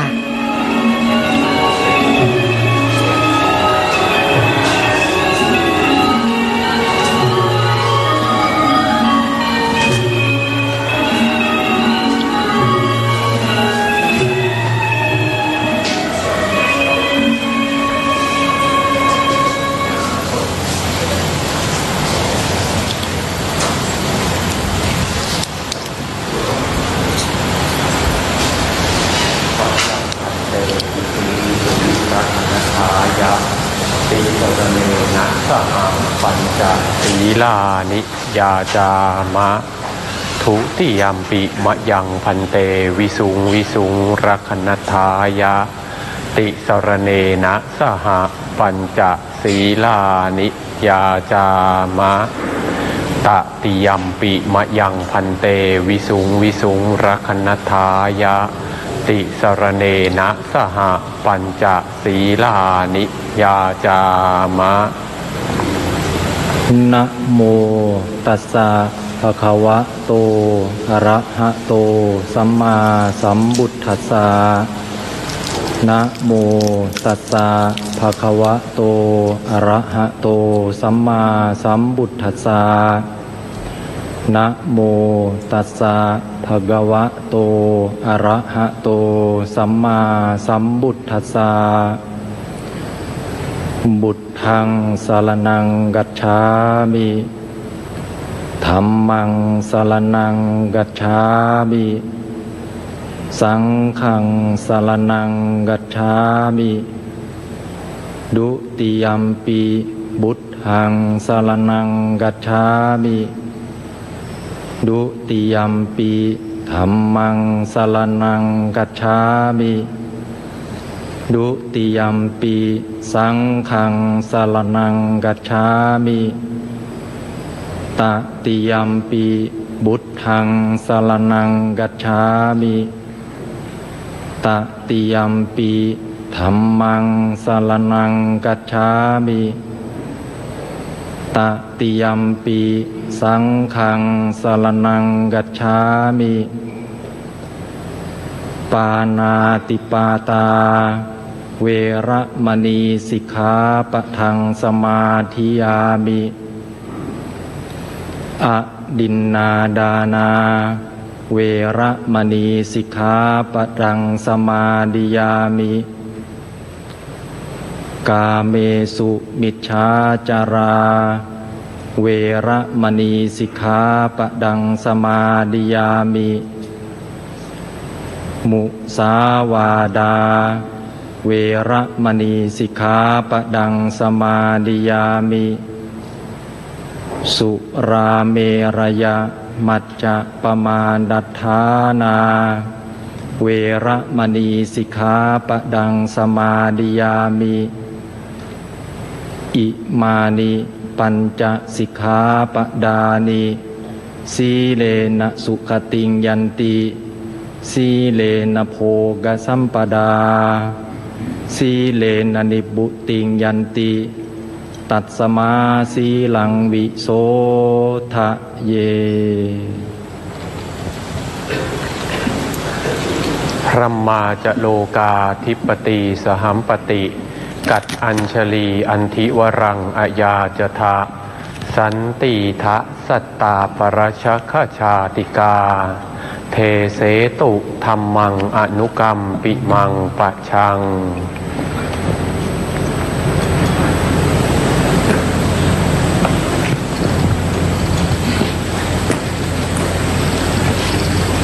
ขอถวายพระพรเจริญพระราชสิริสวัสดิ์พิพัฒนมงคลพระชนมสุขทุกประการ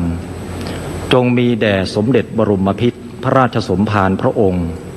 สมเด็จพระวชิรเกล้าเจ้าอยู่หัวธรรมิกราชาธิราชเจ้าผู้ทรงพระคุณอันประเสริฐบัดนี้จักรับพระราชทานถวายวิสัชนาพระธรรมเทศนา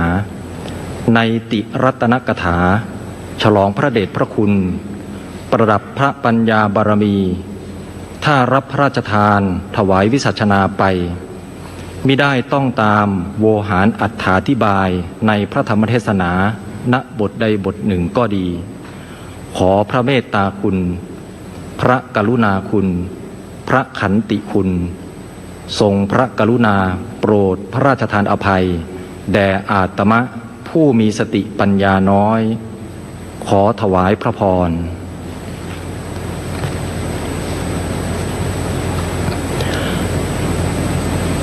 นะโมตัสสะภะคะวะโตอะระหะโตสัมมาสัมพุทธัสสะ นะโมตัสสะภะคะวะโตอะระหะโตสัมมาสัมพุทธัสสะนะโมตัสสะภะคะวะโตอะระหะโตสัมมาสัมพุทธัสสะบะหุ่งเวสรนังยันติปับบะตานิวนาดิจาอารามรุขเจตยานิมนุสาปยตัจจิตาเนตังโคสรนังเขมังเนตังสรณมุตตมังเนตังสรณมากัมมะสับบะดุขาปมุจจติติเนื่องในวโรกาสมหามงคลที่ทรงเจริญพระชนมายุเท่าพระบาทสมเด็จพระพุทธยอดฟ้าจุฬาโลกมหาราชสมเด็จพระปฐมบรมกษัตริยาธิราชจึงทรงพระกรุณาโปรดเกล้าโปรดกระหม่อมให้ตั้งการพระราชพิธีทรงบำเพ็ญพระราชกุศลทักษิณานุปาทานเพื่อทรงอุทิศถวายแด่พระบาทสมเด็จพระพุทธยอดฟ้าจุฬาโลกมหาราชพระองค์นั้นโดยทรงอนุสรณ์ถึงพระราชคุณูปการะอย่างใหญ่หลวงที่ทรงมีแก่แผ่นดินและประสบนิกรชาวไทยตลอดทั้งพระราชวงศ์เป็นล้นพ้นสุดที่จะพรรณนาได้สมเด็จบรมพิตรพระราชสมภารพระองค์สมเด็จพระวชิรเกล้าเจ้าอยู่หัวผู้ทรงพระคุณอันประเสริฐเสด็จพระราชสมภพเมื่อวันจันทร์ที่ 28 กรกฎาคมพุทธศักราช 2495 ตั้งแต่วันพระราชสมภพจนถึงวันอังคารที่ 14 มกราคมพุทธศักราช 2568 คือวันนี้นับพระชนมวาลได้ 26,469 วันเท่ากับพระชนมวาลของพระบาทสมเด็จพระพุทธยอดฟ้าจุฬาโลกมหาราชพระองค์เสด็จพระราชสมภพเมื่อวันพุธที่ 20 มีนาคมพุทธศักราช 2279 เสด็จสวรรคตเมื่อวันที่ 7 กันยายนพุทธศักราช 2352 ข้อที่พระบาทสมเด็จพระพุทธยอดฟ้าจุฬาโลกมหาราชทรงมีพระราชคุณูปการะอย่างใหญ่หลวงนั้นเป็นสิ่งที่สมเด็จบรมพิตรพระราชสมภารพระองค์ทรงประจักษ์แจ้งเสมอมาพระราชคุณูปการะที่จะได้ยกขึ้นมาแสดงในวาระโอกาสนี้เป็นพระราชปณิธานที่พระบาทสมเด็จพระพุทธยอดฟ้าจุฬาโลกมหาราชทรงให้ความสำคัญกับหลักการทางพระพุทธศาสนาเป็นอย่างยิ่งเนื่องเพราะว่าการศาสนาเสื่อมทรุดเศร้าหมองมาตั้งแต่ปลายรัชสมัยของสมเด็จพระเจ้ากรุงธนบุรีเมื่อมาถึงรัชสมัยพระบาทสมเด็จพระพุทธยอดฟ้าจุฬาโลกมหาราชขึ้นครองราชสมบัติทรงเน้นพระราชภารกิจสำคัญของพระมหากษัตริย์ประการหนึ่งคือจะต้องทรงทำนุบำรุงพระพุทธศาสนาให้ดีขึ้นทรงเลือกวิถีทางธรรมะเป็นหัวใจสำคัญในการปกครองอาณาประชาราษฎร์ทรงเป็นธรรมราชาควบคู่ไปกับการปกป้องรักษาอธิปไตยของบ้านเมืองจึงปรากฏความพระราชปณิธานในพระราชนิพนธ์เรื่องนิราศท่าดินแดงว่าตั้งใจจะอุปถัมภกยอยกพระพุทธศาสนาจะป้องกันขอบขันทศีมารักษาประชาชนและมนตรีพระบาทสมเด็จพระพุทธยอดฟ้าจุฬาโลกมหาราชทรงเลือกวิถีทางธรรมะเป็นหัวใจสำคัญเพื่อประสบนิกรของพระองค์เพราะทรงทราบประจักษ์ในพระหทัยว่าหัวใจของราษฎรทุกดวงพันผูกมั่นคงอยู่กับพระพุทธศาสนาทรงศึกษาหลักคำสอนทางด้านสัจจนิยมโดยเชื่อมั่นในสติปัญญาของมนุษย์ว่าจะนำไปสู่ความสำเร็จในสิ่งต่างๆได้ด้วยหลักเหตุหลักผลด้วยเหตุนี้จึงไม่ทรงถือเคร่งครัดในเรื่องโชคลางและศาสนาแบบจารีตลดการพิธีทางด้านศาสนาน้อยลงมากทรงให้ความสำคัญกับศาสนาที่มีพื้นฐานอยู่บนประสบการณ์ตามที่เป็นจริงมากขึ้น ทรงมีพระบรมราชโองบายในการเปลี่ยนแปลงการสอนธรรมะให้เกิดปัญญาความรู้ให้สามารถพิจารณาสภาวะต่างๆอย่างมีเหตุมีผล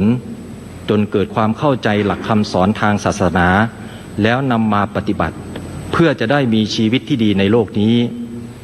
ความปรากฏในพระบรมราโชบายอันเป็นพระราชภารกิจด้านการทำนุบำรุงพระพุทธศาสนามีดังนี้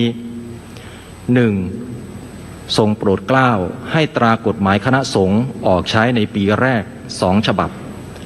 และต่อมาได้ทรงตราเพิ่มอีกรวมทั้งสิ้น10 ฉบับด้วยพระองค์เองทรงมีความมุ่งหมายเพื่อบังคับให้พระภิกษุสงฆ์ที่ไม่ประพฤติอยู่ในพระธรรมวินัย 2. ทรงโปรดเกล้าให้สร้างพระอารามหลวงในพระบรมมหาราชวังได้สร้างพระอุโบสถพระเจดีย์วิหารและศาลารายรวม12 หลังและได้พระราชทานนามว่าวัดพระศรีรัตนศาสดารามหรือ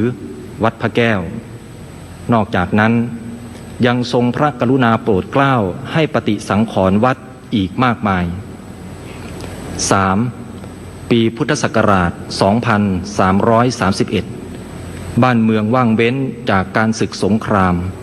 พระบาทสมเด็จพระพุทธยอดฟ้าจุฬาโลกมหาราชทรงมีพระราชดำรัสว่าพระไตรปิฎกธรรมอันเป็นของพุทธบริษัทผิดเพี้ยนวิปลาสอยู่มากควรจะตกแต่งดัดแปลงเสียให้ถูกต้องบริบูรณ์เป็นหลักของพระศาสนาต่อไปหลังจากที่ได้ทำการสังฆายนาพระไตรปิฎกแล้วเสร็จทรงโปรดเกล้าให้สร้างพระไตรปิฎกขึ้นอีก2 ฉบับเรียกว่าฉบับรองทรงหรือฉบับข้างลายและฉบับทองชุบเขียนเป็นอักษรขอมย่อความแบบโบราณการบูรณะปฏิสังขรณ์สร้างวัดขึ้นมาใหม่การสังฆายนาพระไตรปิฎกของพระบาทสมเด็จพระพุทธยอดฟ้าจุฬาโลกมหาราชทำให้การศาสนาในบ้านเมืองมีความเจริญรุ่งเรืองประชาชนต่างสนใจในพระพุทธศาสนามากขึ้นทำให้พระพุทธศาสนาเป็นที่ยั่งยืนแพร่หลายสืบต่อมาตราบทุกวันนี้ในเวลานั้นกิจกรรมทางพระพุทธศาสนาของราชสำนักส่วนใหญ่เป็นไปเพื่อจุดมุ่งหมายดังกล่าวนี้ทั้งสิ้นความดำรงมั่นในพระราชปณิธานของพระองค์ในคราวที่ทรงสถาปนาราชอาณาจักรรัตนโกสินทร์นั้นทรงตราพระราชกำหนดบทพระอัยการหลายฉบับเพื่ออธิบายหลักคำสอนของพระพุทธศาสนาแก่เจ้าพญาและพญาพระหลวงเมืองเจ้าราชนิกุลขุนหมื่นพันทนายฝ่ายทหารฝ่ายพลเรือนมหาดเล็กข้าเจ้าต่างกรมฝ่ายหน้าฝ่ายในฝ่ายหลังและข้าหลวงกรมพระราชวังบวรสถานมงคลผู้รักษาเมืองผู้รั้งกรมการเมืองปากใต้ฝ่ายเหนืออาณาประชาราษฎรทั้งปวงตลอดจนสังฆการีธรรมการะราชาคณะพระสงฆ์เจ้าอธิการอนุจรฝ่ายคันธธุระวิปัสสนาธุระอรัญญวาสีและขามวาสีทรงมีพระราชโองการให้คนทั้งหลายรักษาศีลและการที่จะรักษาศีลนี้จะต้องให้รู้เนื้อความเป็นภาษาไทยในพระบาลีนั้นในทุกๆสิกขาบทแล้วทรงอธิบายศีล 5 ศีล 8 ศีล 10โดยละเอียด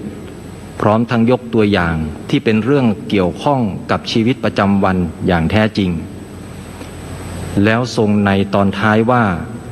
แลลักษณะศีล 5 ศีล 8 ศีล 10ดังพรรณนาโปรดมาทั้งนี้ให้ข้าทูลอองธุลีพระบาทผู้ใหญ่ผู้น้อยทั้งปวงพิจารณาดูให้ขึ้นปากขึ้นใจไถ่ถามให้สิ้นความสงสัยแล้วจึงให้สมาทานทรงตราพระราชกำหนดอีกฉบับหนึ่งเพื่อลดความนับถือผีสางเทวดาและอำนาจลี้ลับอื่นๆในหมู่คนทั่วไปทรงพระราชดำริว่าทุกวันนี้สัตว์ทั้งปวงเป็นโลกีครั้นมีทุกข์ขึ้นมาน้ำจิตนั้นก็ผันแปรไปจากพระรัตนตยาธิคุณ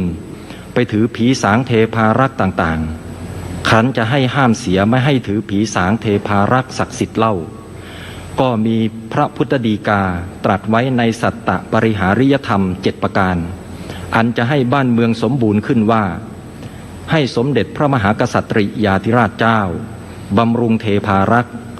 จึงมีพระราชโองการดำรัสเหนือเกล้าสั่งว่าแต่นี้สืบไปเมื่อหน้าให้ถวายสิ่งซึ่งอันสมควรแก่เทพารักษ์แต่อย่านับถือว่าเป็นสิ่งที่ยิ่งกว่าพระไตรสรณคมคือพุทธรัตนะธรรมรัตนะ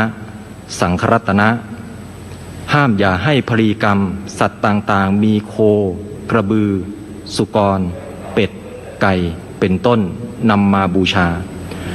ตราพระราชกำหนดนี้สอดคล้องกับพุทธดำรัสสัพพัญญูสัมมาสัมพุทธเจ้าแสดงไว้ว่าบะหุ่งเวสรนังยันติปับบะตานิวนานิจะอารามรุขเจตยานิมนุษาปยตัชิตามนุษย์เป็นอันมากถูกภัยคุกคามแล้วย่อมถึงภูเขาป่าอารามและรุขเจดีย์ว่าเป็นที่พึ่งเนตังโคสรนังเขมังเนตังสรณมุตตมังเนตังสรณมากัมมะสับบะดุขาปบุจจตินั่นมิใช่สรณะอันเกษมนั่นมิใช่สรณะอันสูงสุดบุคคลอาศัยสรณะนั้นแล้วย่อมไม่พ้นจากทุกข์ทั้งปวงได้โยจะบุตทันจะธรรมันจะสังคันจะสารนังคโตจัตตาริอริยสัจจานิสัมมัปปัญญายะปัสสติส่วนบุคคลใดถึงพระพุทธเจ้าถึงพระธรรมถึงพระสงฆ์ว่าเป็นที่พึ่งย่อมเห็นอริยสัจสี่ด้วยปัญญาอันชอบตามความเป็นจริงดุขังดุขะสมุปปาดังดุขัสสะจะอติกมังอริยันจัดทั้งที่กังมักกังดุคู่ปะสมกามินังคือเห็นความทุกข์เห็นเหตุให้เกิดทุกข์เห็นความก้าวล่วงทุกข์เห็นหนทางอันประเสริฐประกอบด้วยองค์8เป็นเครื่องถึงความระงับดับทุกข์เอตังโคสรนังเขมังเอตังสรณมุตตมังเอตังสรณมากัมมะสับบะดุขาปบุจจตินั่นเป็นสรณะอันเกษมนั่นเป็นสรณะอันสูงสุดบุคคลอาศัยสรณะนั่นแล้วย่อมพ้นจากทุกข์ทั้งปวงได้พระสัพพัญญูสัมมาสัมพุทธเจ้าตรัสผลแห่งการเข้าถึงสรณะทั้งสามว่าบุคคลใดยึดพระพุทธพระธรรมพระสงฆ์เป็นสรณะตลอดสิ้นชีวิตไม่ตั้งจิตวิปริตถือผิดจากรัตนะทั้งสามนี้ย่อมเข้าสู่สุคติภูมิโดยส่วนเดียวเมื่ออุบัติขึ้นบนสวรรค์ย่อมได้รับทิพสมบัติเหนือเทพเหล่าอื่นโดยฐานะ10ประการคืออายุทิพย์วรรณทิพย์สุขทิพย์ยศทิพย์อธิปไตยทิพย์รูปเสียงกลิ่นรสและเครื่องสัมผัสอันเป็นทิพย์ที่เลิศกว่าเทพทั้งปวงบุคคลผู้ยึดพระไตรสรณคมอย่างมั่นคงในจิตแล้วย่อมสามารถพิจารณาเนื้อความอริยสัจสี่ตามความเป็นจริงได้ซึ่งจะเป็นเหตุให้เกิดดวงปัญญาพาตนเข้าถึงความสงบระงับดับทุกข์ในชีวิตพระรัตนตรัยจึงนับได้ว่าเป็นที่ยึดพึ่งขั้นพื้นฐานทางจิตใจของชาวพุทธอย่างประเสริฐสูงสุดอริยสัจสี่นับได้ว่าเป็นแสงสว่างแห่งปัญญาที่ส่องทางเดินให้ออกจากวงจรแห่งทุกข์ได้พระบาทสมเด็จพระพุทธยอดฟ้าจุฬาโลกมหาราชทรงเห็นว่าการพระศาสนาจะได้รับการฟื้นฟูขึ้นมาได้ก็ด้วยการยึดพึ่งพระรัตนตรัยที่จะเป็นหลักจิตหลักใจของอาณาประชาราษฎร์ไม่ให้มีใจออกห่างจากพระพุทธศาสนาจึงยกพระไตรสรณะมาเป็นหลักสำคัญในการทำนุบำรุงพระพุทธศาสนาให้คงอยู่คู่บ้านคู่เมืองสืบต่อรัชกาลตามลำดับมาจนถึงรัชกาลปัจจุบันนี้สมเด็จบรมพิตรพระราชสมภารพระองค์ผู้ทรงพระคุณอันประเสริฐก็ได้ทรงบำเพ็ญพระราชกรณียกิจในการสืบสารรักษาและต่อยอดทำนุบำรุงพระพุทธศาสนาสอดรับกับพระราชปณิธานแห่งพระบาทสมเด็จ พระพุทธยอดฟ้าจุฬาโลกมหาราชและบูรพมหากษัตริย์ทุกๆพระองค์ดังปรากฏตามพระปฐมบรมราชโองการว่าเราจะสืบสารรักษาและต่อยอดและครองแผ่นดินโดยธรรมเพื่อประโยชน์สุขแห่งอาณาราษฎรตลอดไปพระบาทสมเด็จพระพุทธยอดฟ้าจุฬาโลกมหาราชและบูรพมหากษัตริย์เป็นผู้ทรงมีพระราชคุณูปการะอย่างใหญ่หลวงต่อพระพุทธศาสนาด้วยประการอย่างไรสมเด็จบรมพิตรพระราชสมภารพระองค์ผู้ทรงพระคุณอันประเสริฐก็ทรงมีพระราชคุณูปการะอย่างใหญ่หลวงต่อพระพุทธศาสนาด้วยประการอย่างนั้นลำดับนี้พระสงฆ์ผู้ได้มาสันนิบาตในวันสมมงคลการสมานฉันท์ตั้งสัตยาธิษฐานถึงคุณแห่งพระศรีรัตนตรัยอันเป็นอุตตมมงคลคือมงคลอันสูงสุดของเทวดาและมนุษย์ทั้งหลายจงประสิทธิเป็นพรอันประเสริฐถวายแด่สมเด็จบรมพิตรพระราชสมภารพระองค์ผู้ทรงพระคุณอันประเสริฐรัตนัตยานุภาเวนะรัตนัตยะเตชะซาดุขโรขพยะเวราโซกาสัตตุจุปัตดวาอเนกาอันตรายาปิวินัสสันตุจเตชะซาพระรัตนตรัยอันเป็นอุตตมมงคลประเสริฐสูงสุดเป็นไปเพื่อความบริสุทธิ์แก่ผู้ตั้งจิตเลื่อมใสด้วยเดชานุภาพพระศรีรัตนตรัยดลบันดาลขออุปทวันตรายและอุปสรรคศัตรูทั้งหลายจงอย่าบังเกิดถูกต้องพ่องพานจงบำราศไกลจากสมเด็จบรมพิตรพระราชสมภารเจ้าพร้อมด้วยสมเด็จพระนางเจ้าพระบรมราชินีและพระบรมวงศานุวงศ์ขอความเป็นผู้ไม่มีโรคความสุขสำราญความเป็นผู้มีอายุยืนนานและความบริบูรณ์แห่งวัตถุทั้งหลายทั้งความโสมนัสสวัสดิมงคลในที่ทุกสถานจงบังเกิดมีอยู่เป็นนิจแด่สมเด็จบรมพิตรพระราชสมภารพระองค์ผู้ทรงพระคุณอันประเสริฐสมเด็จพระนางเจ้าพระบรมราชินีกับทั้งพระบรมวงศานุวงศ์สิทธิมัตถุสิทธิมัตถุสิทธิมัตถุอิดังพลังเอตัสมิงรัตนัตยสมิงสัมปซาดนะเจดโซขอผลที่กล่าวนี้จงสำฤทธิ์จงสำฤทธิ์จงสำฤทธิ์แด่สมเด็จบรมพิตรพระราชสมภารเจ้าทั้งสองพระองค์พร้อมด้วยพระบรมวงศานุวงศ์ผู้ทรงมีพระราชมนัสเลื่อมใสในพระรัตนตรัยนี้สมพระราชประสงค์ทุกประการรับพระราชทานถวายวิสัชนาพระธรรมเทศนาในติรัตนกถาเป็นภาษาดนียมังคลานุโมทนาเอวังก็มีด้วยประการฉนี้ขอถวายพระพร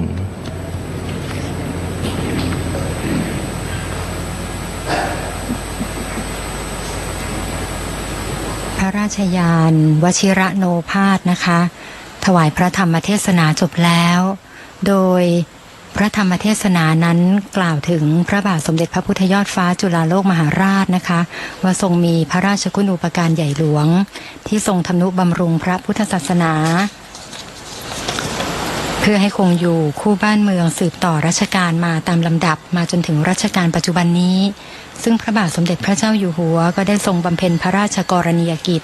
ในการสืบสารรักษาและต่อยอดทำนุบำรุงสอดรับกับพระราชปณิธานแห่งพระบาทสมเด็จพระพุทธยอดฟ้าจุฬาโลกมหาราชและบูรพมหากษัตริย์ทุกๆพระองค์ค่ะ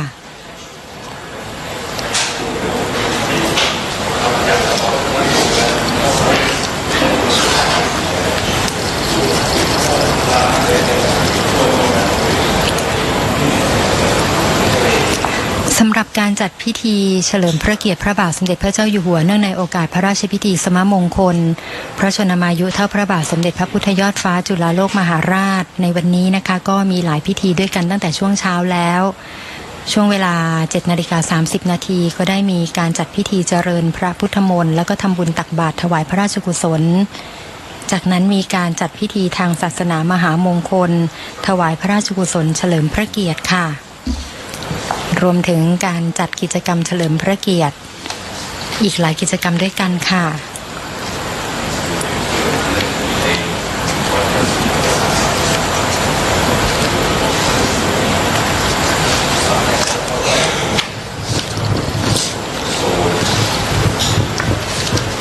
นามของรัฐบาลแล้วก็มีการจัดกิจกรรมจำนวน7กิจกรรมด้วยกันนะคะก็คือการจัดพิธีสืบพระชะตาหลวงการบูรณะปฏิสังขรณ์วัดสังกษรัตนคีรีจังหวัดอุทัยธานีมีการจัดแสดงโขนเรื่องรามเกียรติ์ค่ะรวมถึงการจัดทำเหรียญกษาปที่ระลึกรวมไปถึงการจัดพิธีทางศาสนาและกิจกรรมถวายพระราชกุศลณศาสนสถาน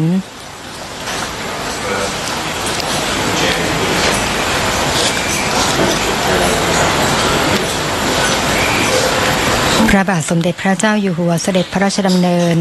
มาทรงประเคนจตุปัจจัยไทยธรรมบูชากันเทศค่ะ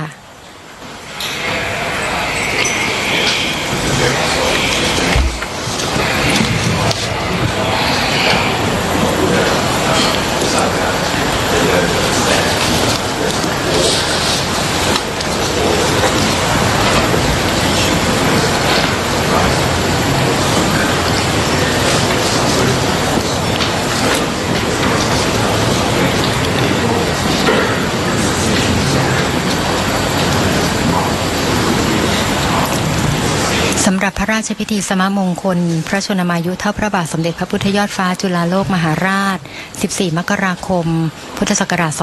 2568 นี้นะคะก็ได้มีการจัดทำตราสัญลักษณ์ด้วยนะคะซึ่งแบบตราสัญลักษณ์ประกอบด้วยพระบรมราชสัญลักษณ์พระบาทสมเด็จพระพุทธยอดฟ้าจุฬาโลกมหาราชซึ่งมีความสวยงามมากๆนะคะจะเป็นพื้นสีน้ำเงินประดิษฐานคู่กับอักษรพระปรมาภิไธยวปร.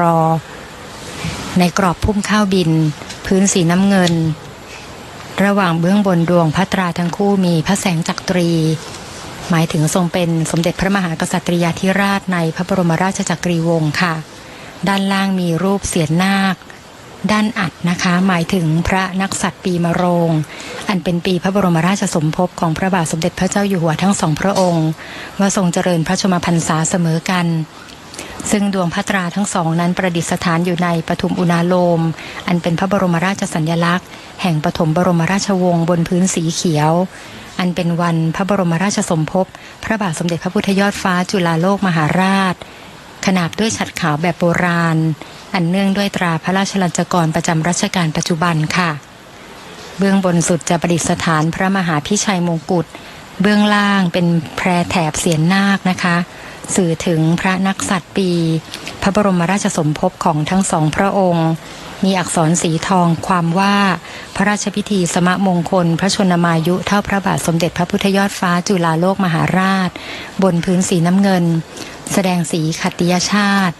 เบื้องล่างสุดเป็นกรอบลายนาคมีอักษรสีเงินความว่า14 มกราคมพุทธศักราช 2568บนพื้นสีหงส์ชาติหรือว่าสีชมพูนะคะอันเป็นสีซึ่งเป็นอายุแห่งวันพระบรมราชสมภพค่ะซึ่งผู้ที่ออกแบบตราสัญลักษณ์นี้นะคะก็คือนางสาวเพชรสุภารัตนเพชรค่ะ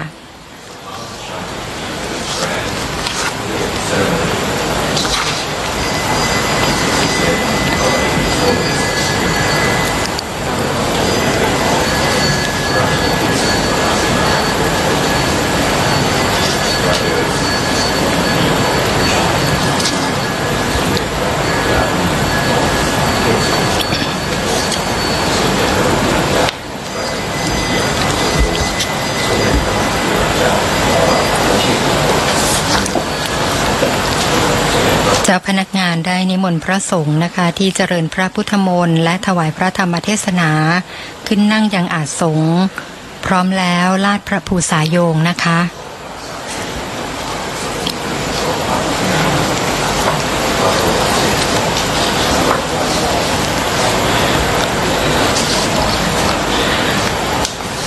สำหรับพระราชพิธีสมมงคลนะคะเป็น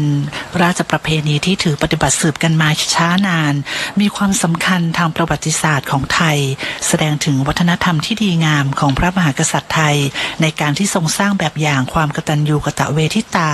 แสดงความเคารพรำลึกถึงสมเด็จพระบรมราชบูรพการีเพื่อเป็นการสืบสานประเพณีที่สืบปฏิบัติกันมาช้านานรัฐบาลและทุกภาคส่วนนะคะจึงพร้อมใจกันแสดงถึงพลังแห่งความจงรักภักดีต่อสถาบันพระมหากษัตริย์และความสามัคคีของคนไทยทั้งประเทศ โดยได้ดำเนินการจัดงานเฉลิมพระเกียรติพระบาทสมเด็จพระเจ้าอยู่หัวเนื่องในโอกาสพระราชพิธีสมมงคลพระชนมายุเท่าพระบาทสมเด็จพระพุทธยอดฟ้าจุฬาโลกมหาราชสมเด็จพระปฐมบรมกษัตริยาธิราชแห่งพระราชวงศ์จักรี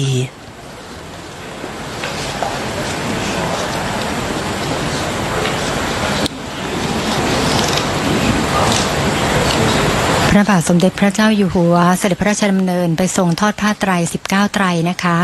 ซึ่งเที่ยวแรกนี้ทอดผ้าไตรถวายแด่สมเด็จพระอริยวงศาคตยานสมเด็จพระสังฆราชสกลมหาสังฆปรินายกสมเด็จพระธีรยานมุนีวัดเทพศิรินทราวาสสมเด็จพระพุทธาจารย์วัดไตรมิตรวิทยารามสมเด็จพระมหาธีราจารย์วัดพระเชตุพนวิมลมังคลารามสมเด็จพระมหาวีระวงศ์วัดราชบพิตรสถิตมหาสีมารามสมเด็จพระมหารัชมงคลมุนีวัดไตรมิตรวิทยารามพระพรหมดิโลกวัดสามพระยาพระพรหมโมลีวัดปากน้ำพระพรหมสิทธิวัดสะเกษพระพรหมบัณฑิตวัดประยุรวงศาวาสพระพรหมวชิระปัญญาจารย์วัดราชโอรสารามพระพรหมกวีวัดกัลยาณมิตรพระพรหมเสนาบดีวัดปทุมคงคาพระพรหมวชระเมธีวัดอรุณราชวรารามพระพรหมวชิรวิมลวัดบวรนิเวศวิหารพระธรรมวชิระเมธีวัดหงส์รัตนารามพระธรรมวชิระปาโมกวัดเทพศิรินทราวาสพระธรรมวชิระจินดาภรณ์วัดราชบพิตรสถิตมหาสีมารามและพระราชยานวัชระชิโนภาสสถานศึกษาธรรมดอยธรรมนาวาจังหวัดเชียงรายค่ะในเที่ยวแรกนี้จำนวน19ไตรค่ะ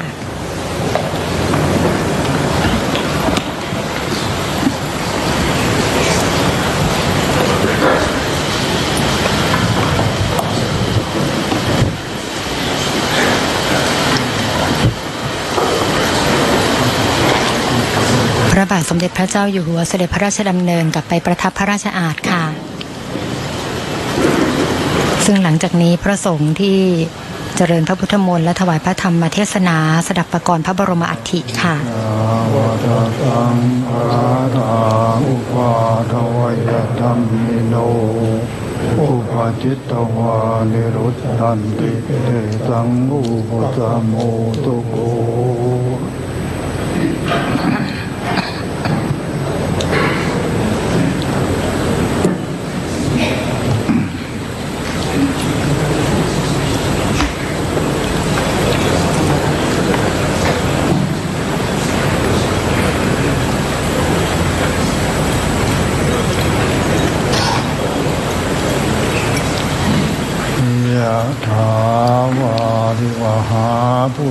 พระบาทสมเด็จพระเจ้าอยู่หัวและสมเด็จพระนางเจ้าพระบรมราชินีทรงหลังทักษิโนทกพระสงฆ์ถวายอนุโมทนาถวายอดิเรกอิจิตังปฏิตังตุมหังคิปะเมวะจเมจโตสัพเพปุเรนตุสังกปาจันโทปนรโสยถามณิโชติรโสยถาสัพพิโยวิวัชชันตุสัพพะโลโกวินาศตุมาเตภวัตวันตรายโยสุขีติกายุโกภวสัพพิติโย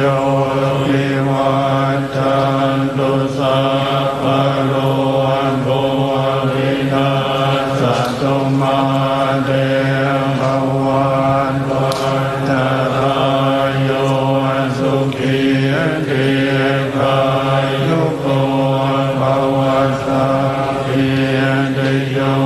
วิวัชชันตุสัพพะโลโกวินาศตุมาเตภวัตวันตรายโยสุขีติกายุโกภวะอภิวาทนาสิริสนิจังมุตตาปัจจายโนทัตตาโรธรรมาวัฏฏันติอายุวันโนสุขังภะลังยันจะโกทากินา ปฏิทิตาทิภรัตตังนิกายาสัทธาละโสอุปการปฏิโสยานิธรรมโมจะยังนิทัสสิโตเตทานะปุจจาจักตาบุราราภรัญจะภิกขุนัมมโนปฏิ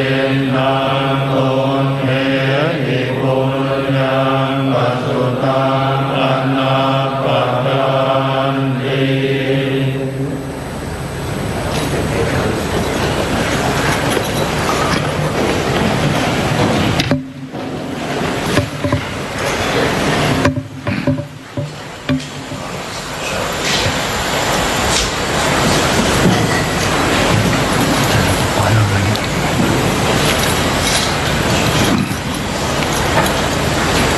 อติเรกวัตตตังที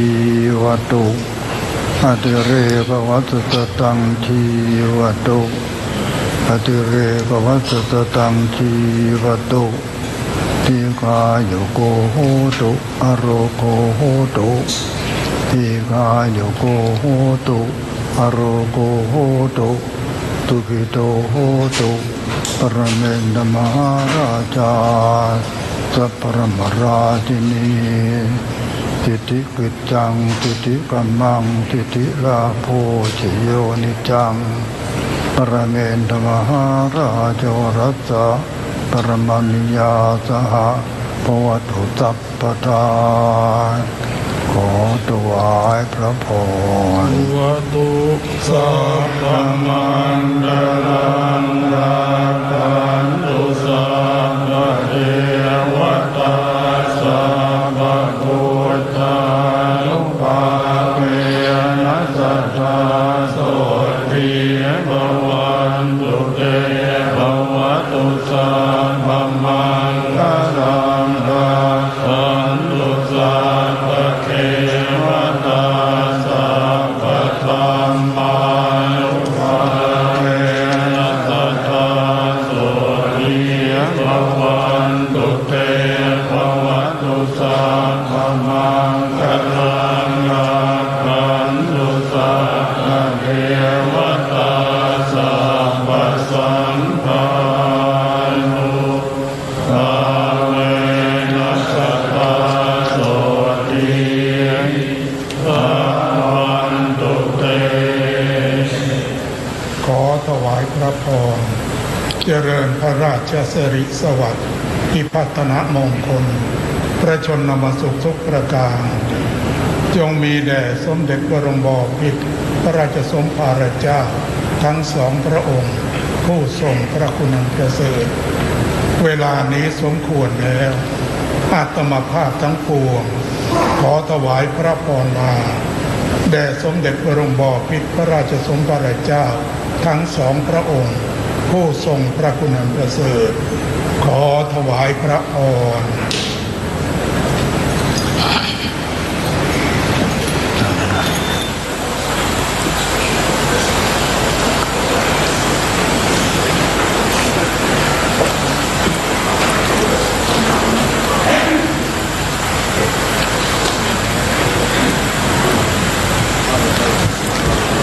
พระสงฆ์จำนวน19รูปนะคะได้ถวายอนุโมทนาถวายอดิเรกถวายพระพรลา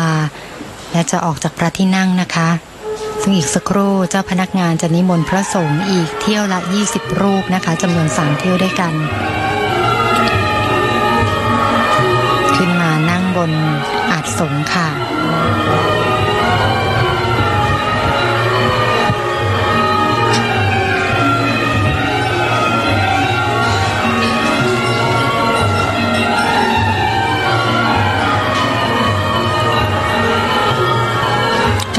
ราชพิธีสมมงคลพระชนมายุเท่าพระบาทสมเด็จพระพุทธยอดฟ้าจุฬาโลกมหาราชได้เคยเกิดขึ้นเมื่อครั้งในสมัยรัชกาลที่9นะคะซึ่งในครั้งนั้นได้มีขึ้นเมื่อวันที่23พฤษภาคมพุทธศักราช2543ค่ะซึ่งเป็นวันสำคัญที่พระบาทสมเด็จพระ ระบรมชนากาธิเบศรมหาภูมิพลอดุลยเดชมหาราชบรมนาถบพิตรทรงเจริญพระชนมพรรษา 73 พรรษานับวันทางสุริยคติจะเป็น 72 ปี 5 เดือน 19 วันนับพระชนมวาลได้ 26,469 วันค่ะเท่ากับพระชนมพรรษาของพระบาทสมเด็จพระพุทธยอดฟ้าจุฬาโลกมหาราชสมเด็จพระบรมราชบุพการีผู้สถาปนากรุงรัตนโกสินทร์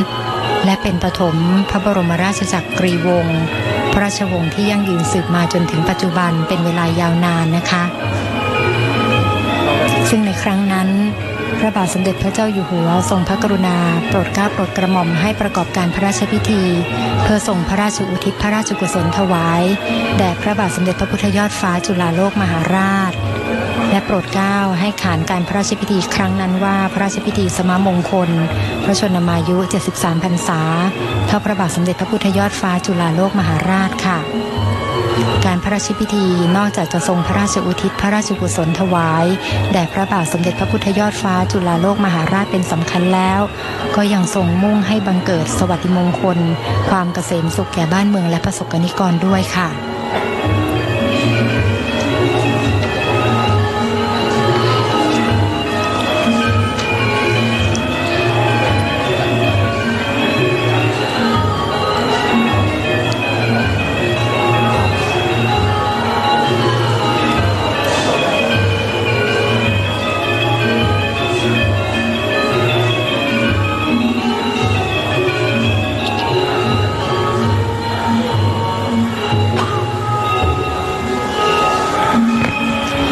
บำเพ็ญพระราชกุศลถวายแด่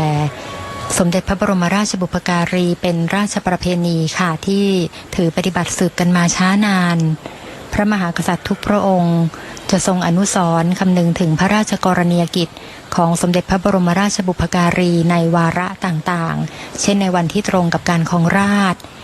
มีทั้งโอกาสที่เวียนมาเป็นครั้งแรกก็มักเรียกว่าสมมงคลหมายถึงเสมอกันค่ะหรือสมภาคาบ้างถ้าเวียนมาเป็นครั้งที่สองก็เรียกว่าทวิภาคาบ้างหรือว่าทวีทาพิเศษบ้างนะคะจะปรากฏแนวปฏิบัติเกี่ยวกับพระราชพิธีลักษณะนี้ตั้งแต่รัชกาลที่4และรัชกาลที่5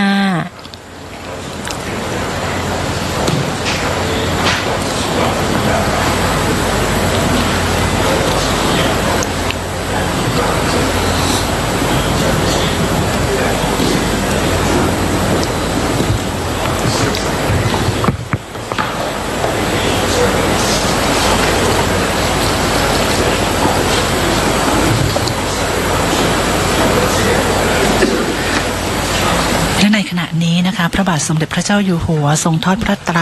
แด่พระพรหมวชิรมุนีวัดสุทัศน์เทพวรารามพระพรหมมุนีวัดพระศรีมหาธาตุพระพรหมวชิราจารย์วัดราชประดิษฐ์สถิตมหาศรีมารามพระพรหมวชิรากรวัดราชภาติการามพระพรหมวชิระเวทีวัดปทุมวนารามพระพรหมวชิ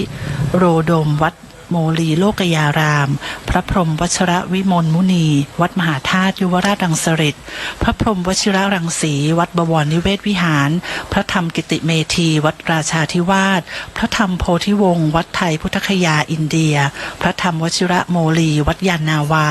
พระธรรมวชิราภรณ์วัดเทวราชกุญชรพระธรรมวชิราธิบดีวัดเบญจมบพิตรดุสิตวนารามพระธรรมวชิรานุวัตรวัดไร่ขิงนครปฐมพระธรรมวชิรนายกวัดราชบุรณะพระธรรมวชิระธีรคุณวัดนครสวรรค์นครสวรรค์พระธรรมวชิระเจติยาจารย์วัดพระปฐมเจดีย์นครปฐมพระธรรมวชิระสุนทรวัดกวิศรารามลพบุรีพระเทพมงคลโสพลวัดเสนาสนารามพระนครศรีอยุธยาและพระเทพรัตนากรวัดเทพลีลา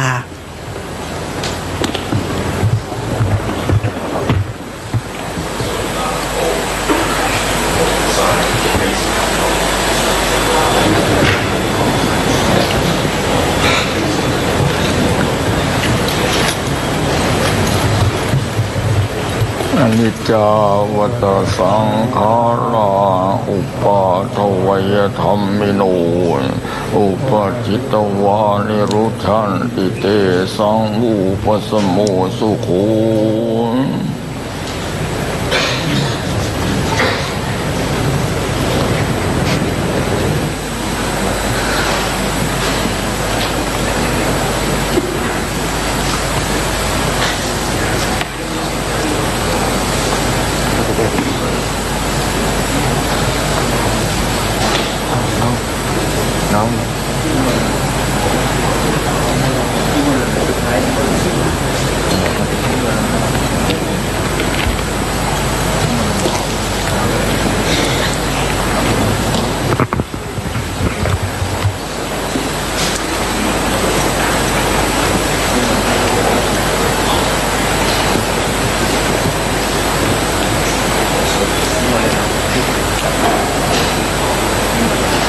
พระสงฆ์20 รูปก็จะถวายอนุโมทนาถวายอดิเรกเช็คเช่นเดียวกับในเที่ยวแรกนะคะ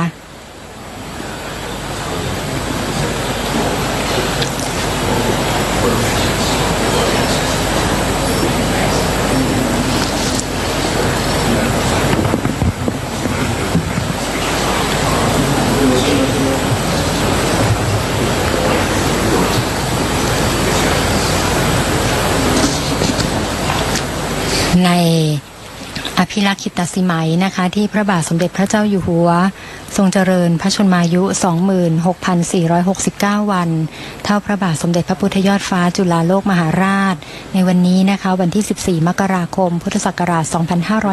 2568 จึงทรงพระกรุณาโปรดเกล้าโปรดกระหม่อมให้ตั้งการพระราชพิธีสมมงคลพระชนมายุเท่าพระบาทสมเด็จพระพุทธยอดฟ้าจุฬาโลกมหาราชขึ้นเพื่อทรงบำเพ็ญพระราชกุศลถวายในวาระนี้ค่ะซึ่งพระบาทสมเด็จพระเจ้าอยู่หัว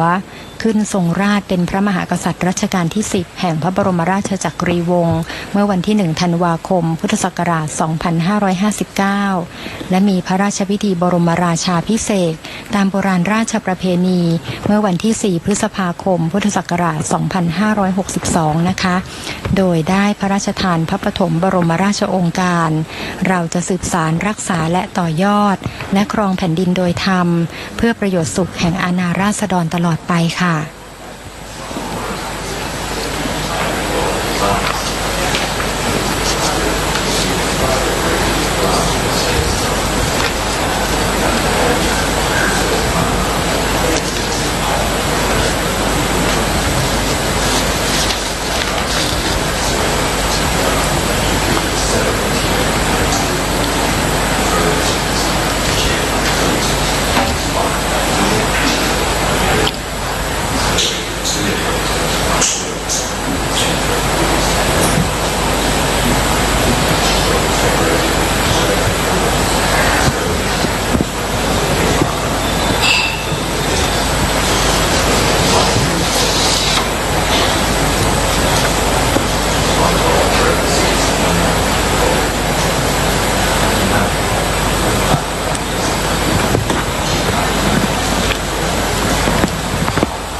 พระบาทสมเด็จพระเจ้าอยู่หัวเสด็จพระราชดำเนินทรงทอดผ้าไตรอีก20ไตรนะคะถวายแด่พระเทพวรสิทธาจารย์วัดเสมียนนารีพระเทพวัชระจริยาจารย์วัดกษัตริยาธิราชพระนครศรีอยุธยาพระเทพวชิราธิบดีวัดป่าดาราพิรมจังหวัดเชียงใหม่พระเทพวชิโรดมวัดสัมพันธวงศารามพระเทพวชิรปาโมกวัดตรีทศเทพพระเทพวชิราลังการวัดศรีเอี่ยมพระเทพสมุทรวัชราจารย์วัดบางพลีใหญ่ในสมุทรปราการพระเทพวชิราพินันท์วัดบวรนิเวศวิหารพระราชวิสุทธิโสพลวัดราชสิทธารามพระราชวชิรดิโลกวัดเพชรสมุทรสงครามพระราชพัฒนโสพลวัดทุ่งเศรษฐีพระราชปริยัติสุนทรวัดโสธรวรารามฉะเชิงเทราพระราชพัฒนสุนทรวัดทรงธรรมสมุทรปราการพระราชสุวรรณเวทีวัดสุวรรณคีรี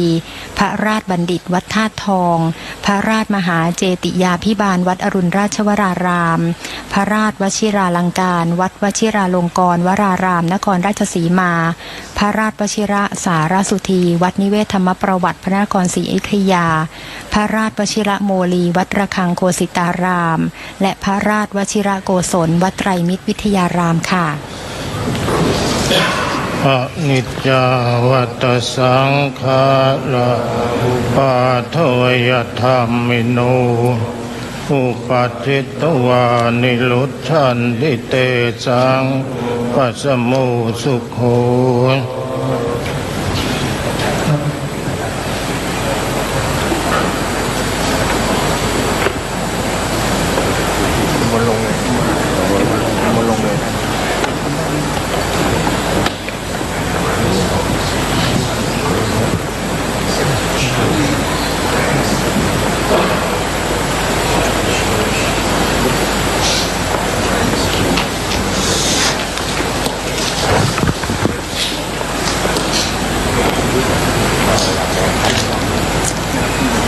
สำหรับการพระราชพิธีสมมงคลนี้นะคะก็ได้มีการจัดพิธีหลายพิธีด้วยกันค่ะอย่างเช่นเมื่อวานนี้นะคะวันที่13 มกราคม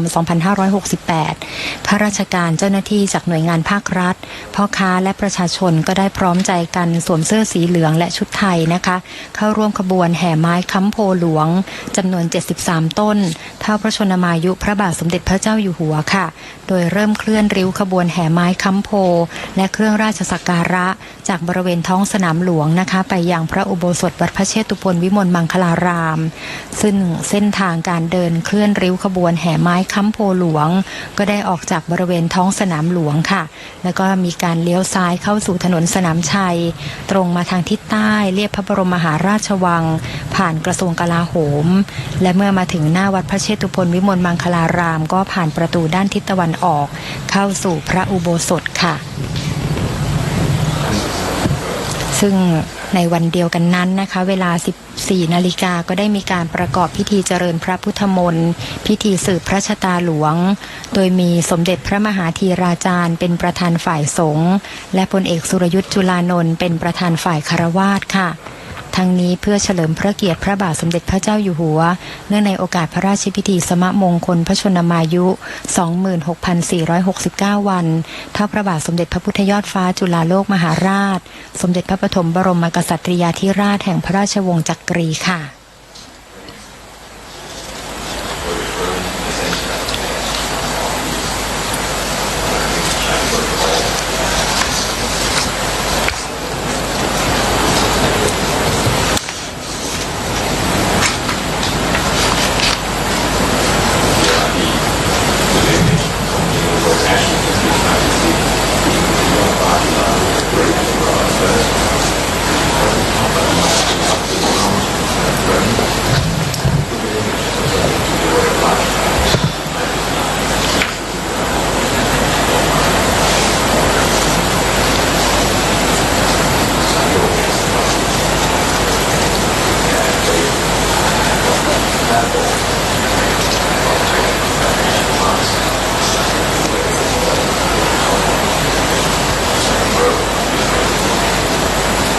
ลำดับต่อมานะคะพระบาทสมเด็จพระเจ้าอยู่หัวทรงทอดผ้าไตร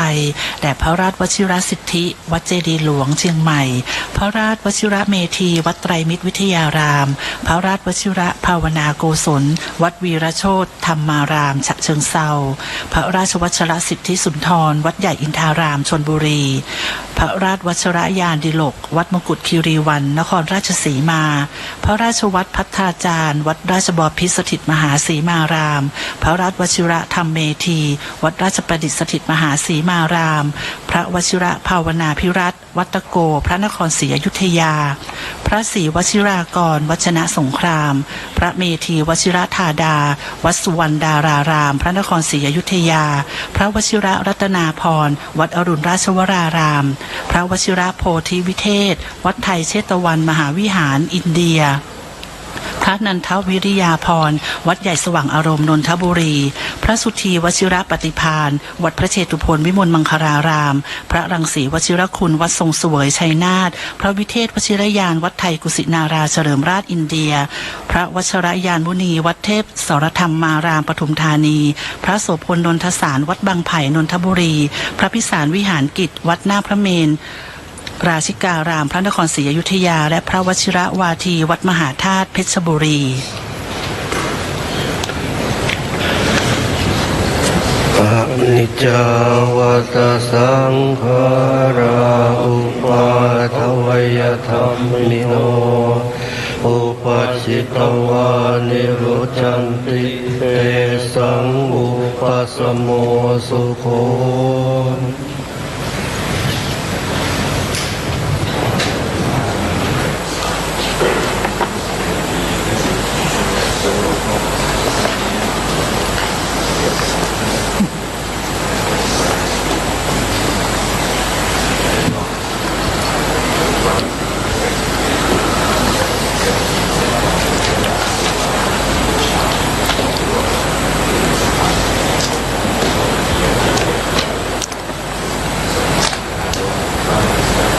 ราชกุศลที่บำเพ็ญถวายแด่สมเด็จพระบรมราชบุพการีของพระมหากษัตริย์ในพระบรมราชจักรีวงศ์นอกจากโอกาสวันดำรงสิริราชสมบัติเวียนมาพ้องกับวันสำคัญ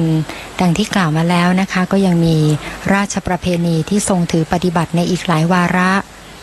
และวาระหนึ่งที่สำคัญก็คือวันที่พระชนมพรรษาเวียนไปเสมอเท่ากัน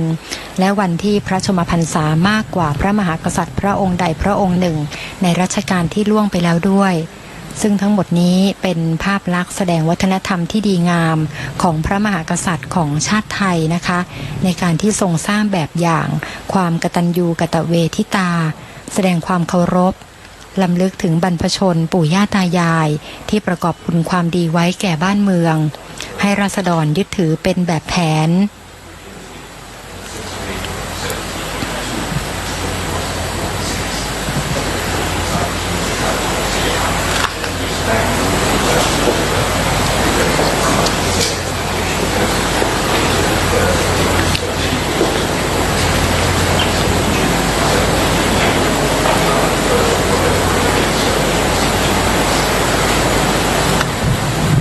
พระบาทสมเด็จพระเจ้าอยู่หัวเสด็จพระราชดำเนินไปทรงกราบพระพุทธรูปประจำพระชนมวาลคู่พระบรมอัฐิพระบาทสมเด็จพระพุทธยอดฟ้าจุฬาโลกมหาราชพระพุทธปฏิมาชัยวัดรัชกาลที่ 9และพระพุทธรูปประจำพระชนมวาลพระบาทสมเด็จพระบรมชนกาธิเบศรมหาภูมิพลอดุลยเดชมหาราชบรมนาถบพิตรที่หน้าพระที่นั่งบุษบกมาลาค่ะจากนั้นพระบาทสมเด็จพระเจ้าอยู่หัวและสมเด็จพระนางเจ้าพระบรมราชินีเสด็จทรงกราบถวายบังคมพระบรมอัฐิพระบาทสมเด็จพระพุทธยอดฟ้าจุฬาโลกมหาราชที่หน้าพระแท่นพระนพดลมหาเสวตฉัตร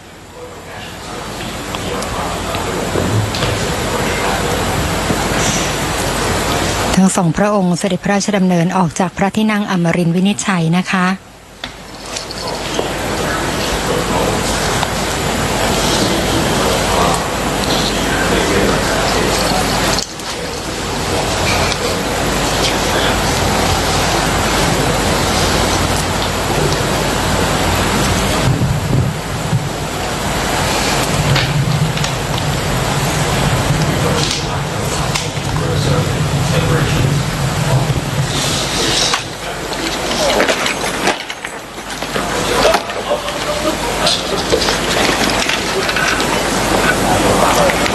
เมื่อเสด็จออกจากพระที่นั่งอมรินทร์วินิจฉัยแล้วประทับรถยนต์พระที่นั่งที่พระทวารเทเวศรักษาเพื่อเสด็จพระราชดำเนินกลับพระที่นั่งอัมพรสถานพระราชวังดุสิตค่ะ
อันแสดงถึงพระราชจริยวัตรและวัฒนธรรมอันดีงามของสถาบันพระมหากษัตริย์ไทยเพื่อแสดงความกตัญญูกตเวที